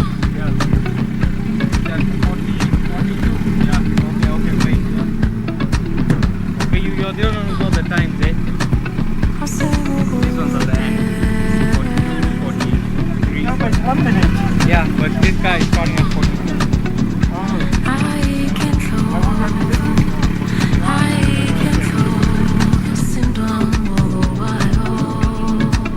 All the best, guys. All right, the best of luck, guys. 20 seconds. It's a Mirza, Kapitabe. Best of luck, guys.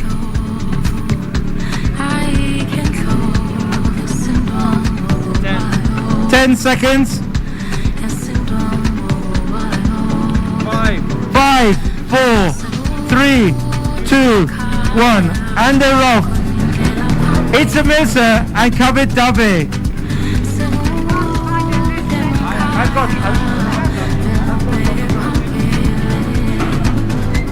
Alright guys, from Uganda, Ronald Sepuguzi, along with Anthony Mugambwa. Best of luck guys.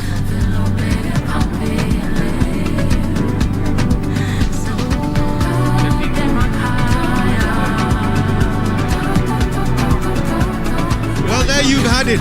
There are 38 cars that are in the WRC class of this year's Safari Rally. Those that passed scrutineering earlier in the week have all been flagged 15 off. seconds. President Uhuru Kenyatta flagging off the first 20 cars, and the action now moves over to the super special stage. And the cars that are behind us now are the 15 cars that will be in the Kenya National Rally Championship division of the Safari Rally.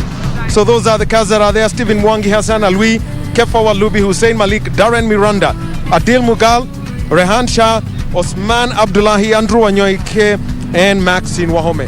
Topi, the one thing that we're seeing here, a mix of the young and the old, but all raring to go as they head for the 4.84 kilometer super special stage at Kasarani. The rally never disappoints, and it's been a great morning here for those of you who are watching KBC. It was really great to have the president here flagging off the cars, and I remember even the president was even not in a hurry to leave, but because he had to go back to the other stage. I didn't realize the president is such an enthusiastic fan of the Safari Rally, and that actually he instigated its coming back to into the WRC. Very interesting. Well, it's been a journey of 7 years and also about 5 years of real proper work to get the Safari Rally back into the country. So that's one of it, and now it's over to the spectator stage at Kasarani. But the one message that we've left with here is all about road safety and that helmet initiative for the border riders that we saw with President Uhuru Kenyatta and FIA President John Todd. Safety on the roads, talk about that. It's really great. I thought that was a genius thing to include in the Safari Rally, because all eyes were on KBC Safari Rally, and when you bring up that like road safety initiative, and then again marking the helmet, you see the biggest, I think, menace in the country at the moment is motorbike accidents, and the motorbike accidents have come to really a colossal spot. We cannot overemphasize the fact that road safety, especially when it comes to the motorbikes, the borders, is really important. That the fact that John Todd, the FIA president, brought the helmets to emphasize that road safety is really good for Kenya. Well, we'll be going over to Broadcasting House because in 15 minutes time we're going to be having the Kasarani Super Special Stage. 2 cars going head to head. Onkarai and Flash Tundo will be the first. So you're going to have 1 hour of autocross type action at the Kasarani Super Special Stage. My name is Daniel Wahome. I'm Topi Liambila. And on behalf of the team that put this together, we want to say thank you to them, and to you, our viewer. You are number 1 to us, and we're here so to serve you. Stay tuned to KBC Channel 1, and we hand you over back to Amfarapidi Keko Karethi and Daudi Kanja, who will be taking you through the ups and downs of the Kasarani Super Special Stage, basically known in rally language as SS1. We're out. So adios from us, Kasarani.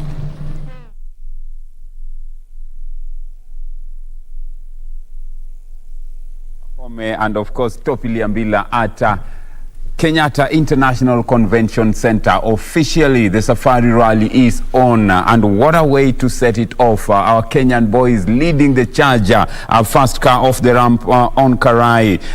Carl Flasher next. Then very interesting looking at the ages of Sazada, who is 91 years. Kigo here was doing the math and said born in 1930. But when you look at that, Hamza Anwar, 22 years old, clearly it tells you that a lot has really happened in terms of just believing that age is nothing but just a number. Very interesting indeed. The rally officially is on, and in the next, say, 20, not even 20, about 15 or 18 minutes or so, the first car should be setting off. The first pair of cars should be setting off at the super special stage at the Moi International Sports Center, Kasarani. Remember, that's coming at exactly 8 minutes past 2 p.m. Very interesting indeed. Your take on the first flag off seen after a very, very long time. Interesting indeed on Karai leading off the pack. Yeah, auspicious occasion for Kenya. I think we can all be proud of this day. This has been long coming. 2002 is the last time we saw a rally car driven on the Kenyan streets in competition. So I mean, it's really good to see how enthusiastic all the people there were.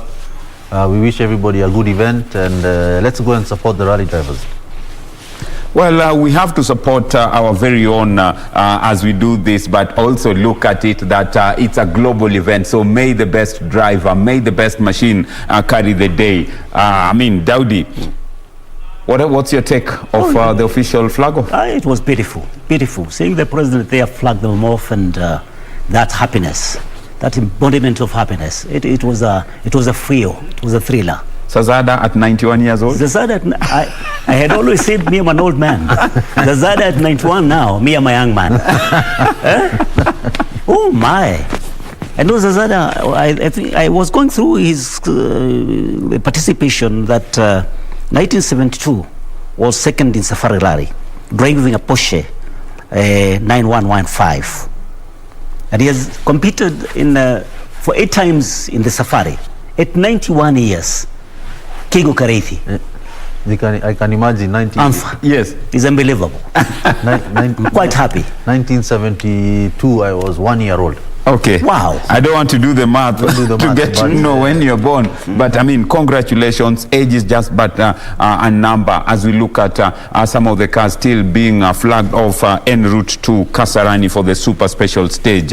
Just to give you a rundown of what's going to happen at Kasarani, the super special stage, 4.8 kilometer twin track where 2 cars will be racing against each other with very nice, beautiful interchange. One going underpass and another, overpass. Very interesting as we look at that. Then, of course, tomorrow the rally now starts proper, because after the super special stage, the vehicles move to Naivasha through traffic. Is another word used in rallying that Kigo will unpack for us tomorrow. Oserian, Chui, Kedong stage. Then, of course, all we know of that stage is it's very notorious of dust. How will the drivers maneuver through the dust? And the rough terrains promises to be interesting. On Saturday, Elementaita, Soisambu Conservancy, and of course the Sleeping Warrior, where some say the Sleeping Warrior will awaken up, the drivers in a very, very grueling and tough, route. Remember, the Sleeping Warrior, known to be a killer stage because of the volcanic rocks that are there. They will have to maneuver very, very carefully. Kigo, it's officially on, and we were arguing now, after being flagged off, do you overtake your fellow driver and get to Kasarani first, or protocol has to be followed and you must maintain that position till you get to Kasarani?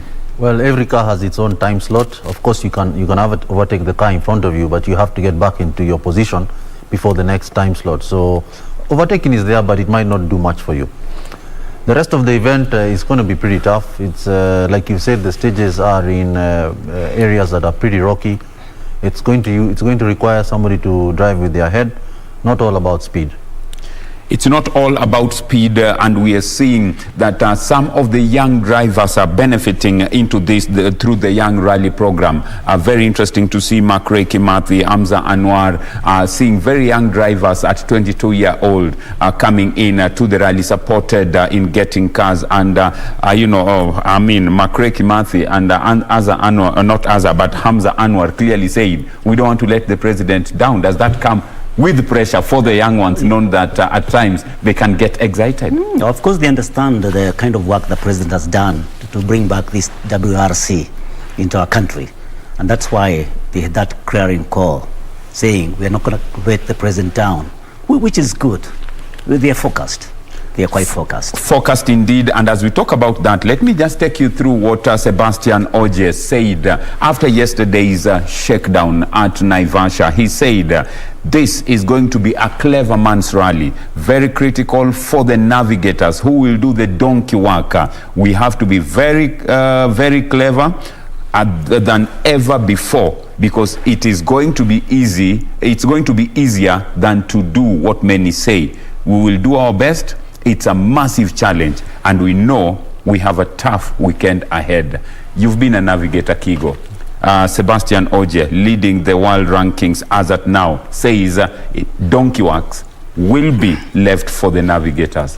What does it take? Yeah, I think what he means is that these are stages that don't have very long straights. During the straight, you can be quiet. You can read the next note, medium left, and then 300, and then you stop for a bit. When you have a technical rally, you're talking all the time. And it's very easy when you're talking to miss one note or to jump a note. And that's why he's saying that this is going to be a navigator's event. Very tight and twisty, and I'm sure they will be up to the task. Who do you think does most of the work? Is it the navigator or the driver? Without a doubt, the navigator is the busiest of the group, because you are busy before the event, you're busy during, and you're busy after. And you keep the time. You keep the time, which is the most important thing. Very tough indeed, but by the end of the day, we can tell that in the yesteryears, they said this was the toughest rally in the world. Some of the drivers who've conquered the safari, Bjorn Waldegard, Sheikh Meta won it 5 times. We know that Mickey Byerson came in with Lancia Integral, Hanu Mikola with Audi Quattro, looking very strong then. Things have changed. It is now not the normal 5 days rally that we used to see. This time round, it's going to be 300 kilometer competitive kilometer stage of proper action.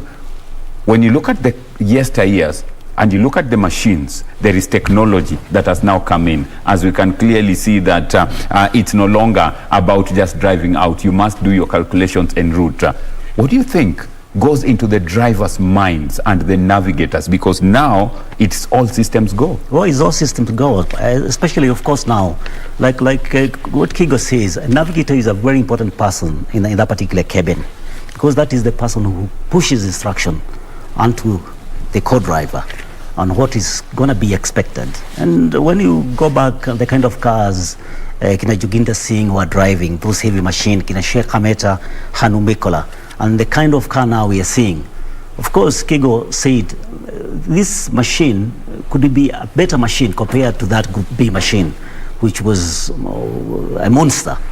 So the best thing is to wait until they get to the super stages, especially those sides of Kedong, and those sides of Naivasha, South Lake, and we get to see how they will be able to beat the terrain. And of course, watching wildlife at the same time, because this is a safari country. If I might add, please do. If I might add that the shakedown yesterday is no indicator of the speed. So even if OJ was fastest, today is the day that we actually get an idea of where they're at in terms of who's the fastest. So this super special will set the tone for the whole event.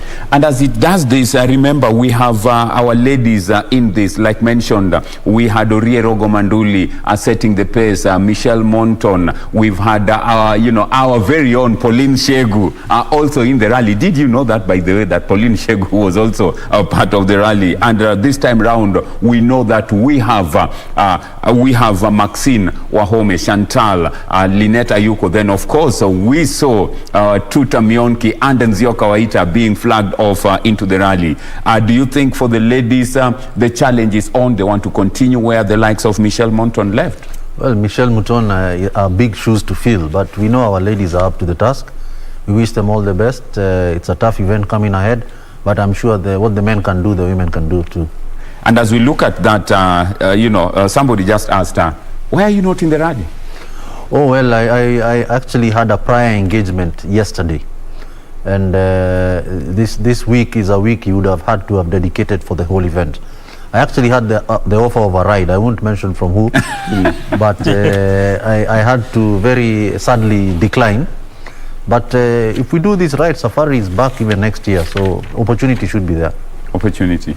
I mean, it is dusty. The stages are known to be very, very dusty. Some are very rocky. Still with you before I go back to Daudi. Would you prefer a wet or a dry rally based on the conditions and based on the stages that you have been to before? I think the perfect rally, especially in those stages that they are going to be on, is one that has rain maybe overnight today, heavy rain, and then stops raining, which means it will compact the ground, it will lessen the dust. Things might be a bit better. You also don't want it to be very wet, because very wet again then has a lot of problems. Well, interesting, because there are those who prefer wet rallies, some prefer it dry and dusty. Yes. The wet rallies are the favorite for the fans, but they don't understand what is going on in the car. So the conditions are very tough when it's wet. For the drivers? Very tough, very tough. Half the time you have seen the old pictures of the navigators standing on the bonnet or on the back of the car trying to give traction to the roof, to the tires. So it's not a thing that we really enjoyed. Well, very difficult, but let's look at the local drivers. There is going to be the pressure of who comes out on top of the other. Onkarai being flagged off first, but Carl Flash, when asked, said, all I want to do is at least finish ahead of Onkarai.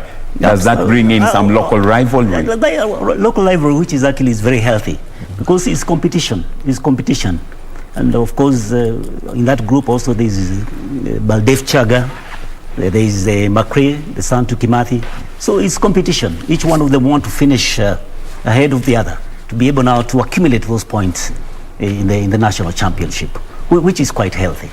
Well, very healthy indeed. Competition is always healthy, and as we look at that, we know that it is a rally, and once the flag off is done, take me through a driver's day on a normal rally flag off day like this, when the entire world is focusing on the country.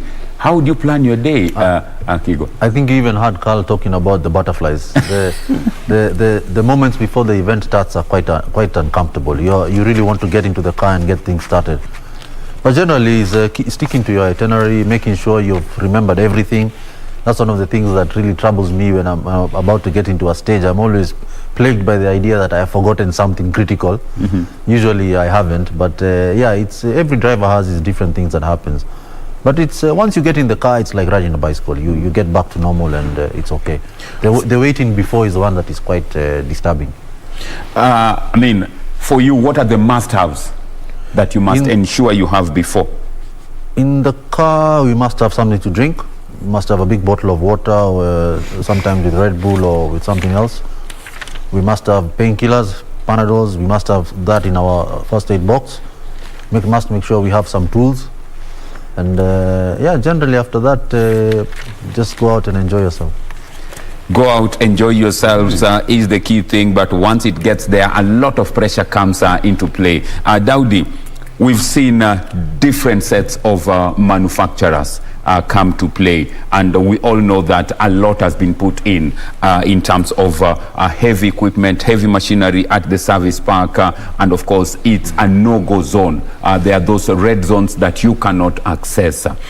What do you think this shows of the organization of the entire rally from an administrative point of view? Because clearly the routes seems to have been cleared. There is smooth ride for the vehicles. What do you think, or what do you make of the general organization? There has been actually so much changes, especially since 1986. You know, like the FIA coming up with those regulations that certain circuits, certain areas should actually be closed from spectators because of the danger and safety, because safety is #1 key. And when it comes to sponsorship, you know, I would kind of like imagine how much now they're using in this kind of sponsorship. Because when I go back to 1953, Eric Cicel, one of the sponsors, donated £500. And I was trying to compare that £500, British pounds, equivalent to the Kenyan currency right now. And I went to the cost of bread then, which was 18 cents. You know, those mathematicians, because I'm not an economist, I would get to know currently that £500 might be, through interaction with those people who are watching us, how much is equivalent to the current rate now. Because sponsorship is #1. Without sponsorship, or those manufacturers, the way they spend their money, it's not done deal. Well, sponsorship is key, and of course it attracts and brings in a lot of excitement and a lot of monetary support and equipment that would enable any driver or any works team coming in to get it right. Kigo, let's now talk about what to expect in terms of drivers attacking the route. We know very well that we have, the sleeping Moran. Sleeping Warrior. They know that that's a killer section. You have Kedong, you have, Wasonyiro.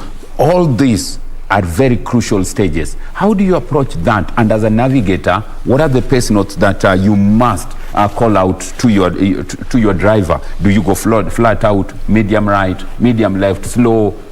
How do you call it out? Well, after the recce, they would have made their plan. They would have made the plan that they intend to stick with. But I think mainly the crews are aware that, the car that is strongest on the last day is the car that is likely to score good points and probably score a win. So for the 2 days starting from today, you need to really take care of your car. You need to make sure your vehicle survives, first of all, the event. Like you have mentioned, areas like the Sleeping Warrior are quite tough, quite rough, quite rocky. And anybody who decides to drive just flat out might find themselves with a lot of problems.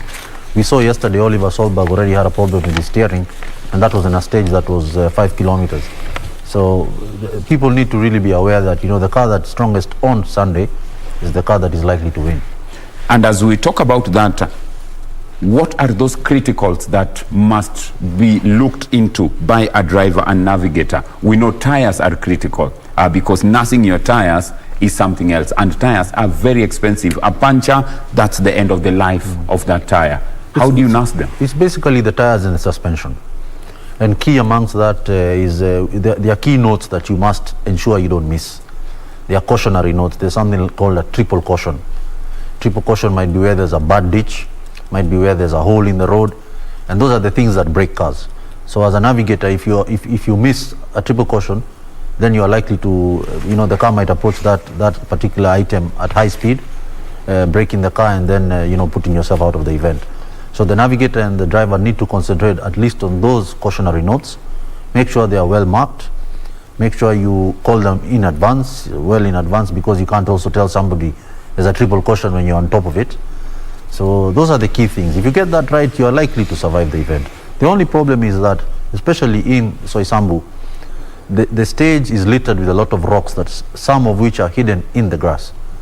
And the grass might look like soft grass or fast grass. You might be tempted to cut or to go out slightly. That's where you find the trouble, and those rocks can destroy your suspension, can destroy your tires. Well, we look at a situation where a lot of expenditure involved in this. Taking care of your suspensions, your tires will be critical, and ensuring that you get to the finish by the end of the day. We've now officially started off. Tomorrow, there is the start-off section at Naivasha Service Park. That will be at exactly 7 a.m. The first car arrives at the media zone, that is at Naivasha Super Stage, at exactly 11:42 hours. Then first car arrives again for the end of the day at 17:19 hours. That's 5 in the evening. So very, very long day indeed tomorrow. If you compare what we are seeing now, Daudi, the technicalities that we are seeing, but of course technology also part of this, compared to the yesteryears, clearly this one looks not as tedious as the yesteryear safaris were, but it still looks like it's quite involving because of the speeds that these drivers are doing. Okay, if we look at the current situation, it's no longer as grueling as past rallies, of course. There is the technology, improvement even of tires. Like I was talking to Kigo, there's so much improvement in terms of technology. Even those people who are in charge of your team are able to get to know even what particular point you are because of a certain application. Tracking, of course, Kigo was showing us, and and again also, it's despite that it's quite complicated, especially those areas, those super stages that of course you've talked about, the 18 super stages in this particular rally, is still quite competitive, because even finishing, there has to be luck. despite all the monies that any manufacturer has. Well, we are looking at all that, and of course you can interact with us. Let us know what you think or your comments on the rally. So many of you wishing the Kenyan drivers all the best in terms of showing the rest of the world that yes, we can do it. Both the local drivers in terms of giving the professional drivers or the World Rally Championship drivers a run for their money. There is a lot in terms of delivering for the drivers because of the money that has been put through by the sponsors who've come in. How does this affect the drivers? Does this bring in pressure on them, or does this clearly give them the morale to push harder and move forward? I think it works in both ways. If you don't have a big budget, then you're also afraid of driving fast, because you know once you break something that you can't afford, that is the end of your event. But of course, with big sponsorship comes pressure from the sponsor. Sponsors don't want to give you money that you then throw away. So of course, if you do sign big contracts, then there are certain stipulations that you have to make sure that you do. And so sponsorship is good. It works both ways. Of course, any driver wants to be able to have a big budget. Big budgets mean you don't have to worry about the little things. And yes, the more corporates we have in rallying, the better for everybody. Definitely, when corporates come in, a lot of money is put in, and we are likely to see more young ones coming up, and hopefully we can see some going to even 100 years. Yeah, this is actually going to be an infinite. It is going to be endless. So long as we are going to keep the standards that are required by the WRC and the FIA organization, of course, we're going to make sure that, of course, we retain it here, because it's going to be a major platform for our country. And I was looking, when I was interacting with Kigo Kareithi, and I was looking at the qualities that a co-driver must have when in that particular cabin. Because one time I remember Patrick Njuro wanted to do some recce, those sides of eastern part of the country. And he had told me to kind of like become the co-driver. And at particular one time I got so thirsty, I took a Coca-Cola. I entered into that heavy machine. I've never vomited like that. Because some of the qualities they say of the co-driver, you must have resistance against motion sickness, which Kigo Kareithi has. Secondly, you must have a sense of rhythm. You know those jumpy stuff? You must have a sense of rhythm. Thirdly, you must be in good shape physically, like Kigo Kareithi here. He looks like a boxer. Organizational skills, driving skills too, because you'll never know what might happen to the co-driver. Again, of course, you must be a good writer. I think you must be a journalist at the same time. And I was looking at the kind of pencil they use, that the thickness of that particular lead is 2 millimeter, just in case it does not break when you're writing down notes and you're having those jumpy stuff. So it's a wonderful sport.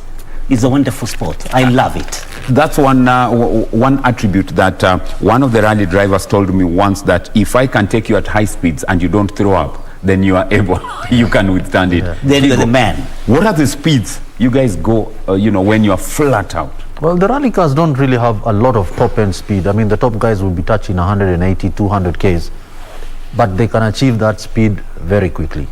What the cars have short ratio gearboxes that allow the car to pick speed very, very fast. You're going to be doing a twisty route, so what you need is a car that can pick quickly. You don't want a car that can go too fast, because you're not going to have the space to go that fast. If you have a car that can pick up speed very fast, that's the car you need. So those are the cars those are the way the cars are built. So 180, you'll be there in maybe 4 or 5 seconds. 180. Yeah. So we've seen, Onkarai starting off, flagged off the first person. But at some point, when you look at the scorecard, you will be shocked that all of a sudden now it's not Onkarai but somebody else. We hope that it's Onkarai all the way, or even Carl Flash Tundo. Where does the difference now come in? Do they overtake each other, or it's now the timings that will determine who is leading the race? What happens is that after each day, you are reseeded according to your position. So the guy who wins day one will start off first tomorrow. For the super special, they move them around depending on, for example, I'm sure how they started it now was to give the dignitaries time to get to Kasarani. So by the time the president is at Kasarani, then he'll be able to watch the top WRC guys. And that's why they might have changed the order around. But every day you're reseeded according to your performance of the previous day. Pauline Shegu says you must be fit and you must be mostly disciplined in capital letters as a co-driver. Yes, I guess you must, you know, and maybe that's what I was alluding to earlier, that I always get the feeling that I've forgotten something. And this usually happens just as the countdown is going on, you know, and it's 10, 9, 8, and you start thinking, what have I forgotten? But usually, you know, thankfully it's not anything very serious. But and maybe to add on to that, please, you must have that very deep bromance with your co-driver, and that very deep sisterhood if you're two ladies in the car. So you must gel as a team. Chemistry, some kind of like chemistry. You must, yes. Yeah. Some kind of chemistry. The driver that I have navigated for the most, Leonardo Varese, I met him in high school doing our A-levels in the late 80s. We have been friends till today. Leo Varese, very interesting indeed. Daudi, no looking back. The proverbial, the train has left the station. It has now it's all systems go. It's all systems go. Your parting shot as we start winding up. This is very excited. It takes me back to KCC, which is, you're calling it Convention Center now. Correct. When I was doing my live commentary there. But what I'm really missing now, because of this contagion, is that galloping of horses and the crowd getting excited. Oh, that one used to push me to the limit. What are you looking at? What's your expectation now that it's all systems go? My expectation is that Sebastian Ogier is going to win this. You know, he's saying at 37, he's saying he's already too old now to be in the competition. And 7 times as the champion, the WRC, we're going to hope that he's going to get it because he is a good driver. He is a good driver. Your parting shot as we start winding this, Kigo, where do you think, or who do you think is carrying the day? I think I'm a Toyota Vitz fan. So any of the Toyotas, I'll be happy. Any of the Toyotas, I'll be happy. In terms of manufacturers? In terms of manufacturers, still Toyota. I'm a Toyota guy. Well, all the gentlemen in the studio seem to be routing for Toyota, but I remember the Swahili say, kwa nini tuandikie mate ilali wino upo? It's all systems go. The safari is on. Vehicles headed to Kasarani for the super special stage, and many are looking forward to a very, very interesting stage. From us in studio, thank you very much for having kept us company. Of course, we will be giving you more updates as we go on. Remember, we are indeed your true sports partner. On behalf of Daudi Kanja, who is veteran broadcaster, motorsport commentator in the early days, then of course Kigondu Kareithi, Kigo, navigator, been there, understands the sections. We've been here taking you through. Then of course on behalf of Topili Ambila and Daniel Wahome, who are at Kasarani early in the morning just updating us of what was happening there, we want to say thank you for having kept us company. We are going in for a break. We will be keeping you up to date with what's been happening. My name is Amfa PD. Enjoy the rest of it.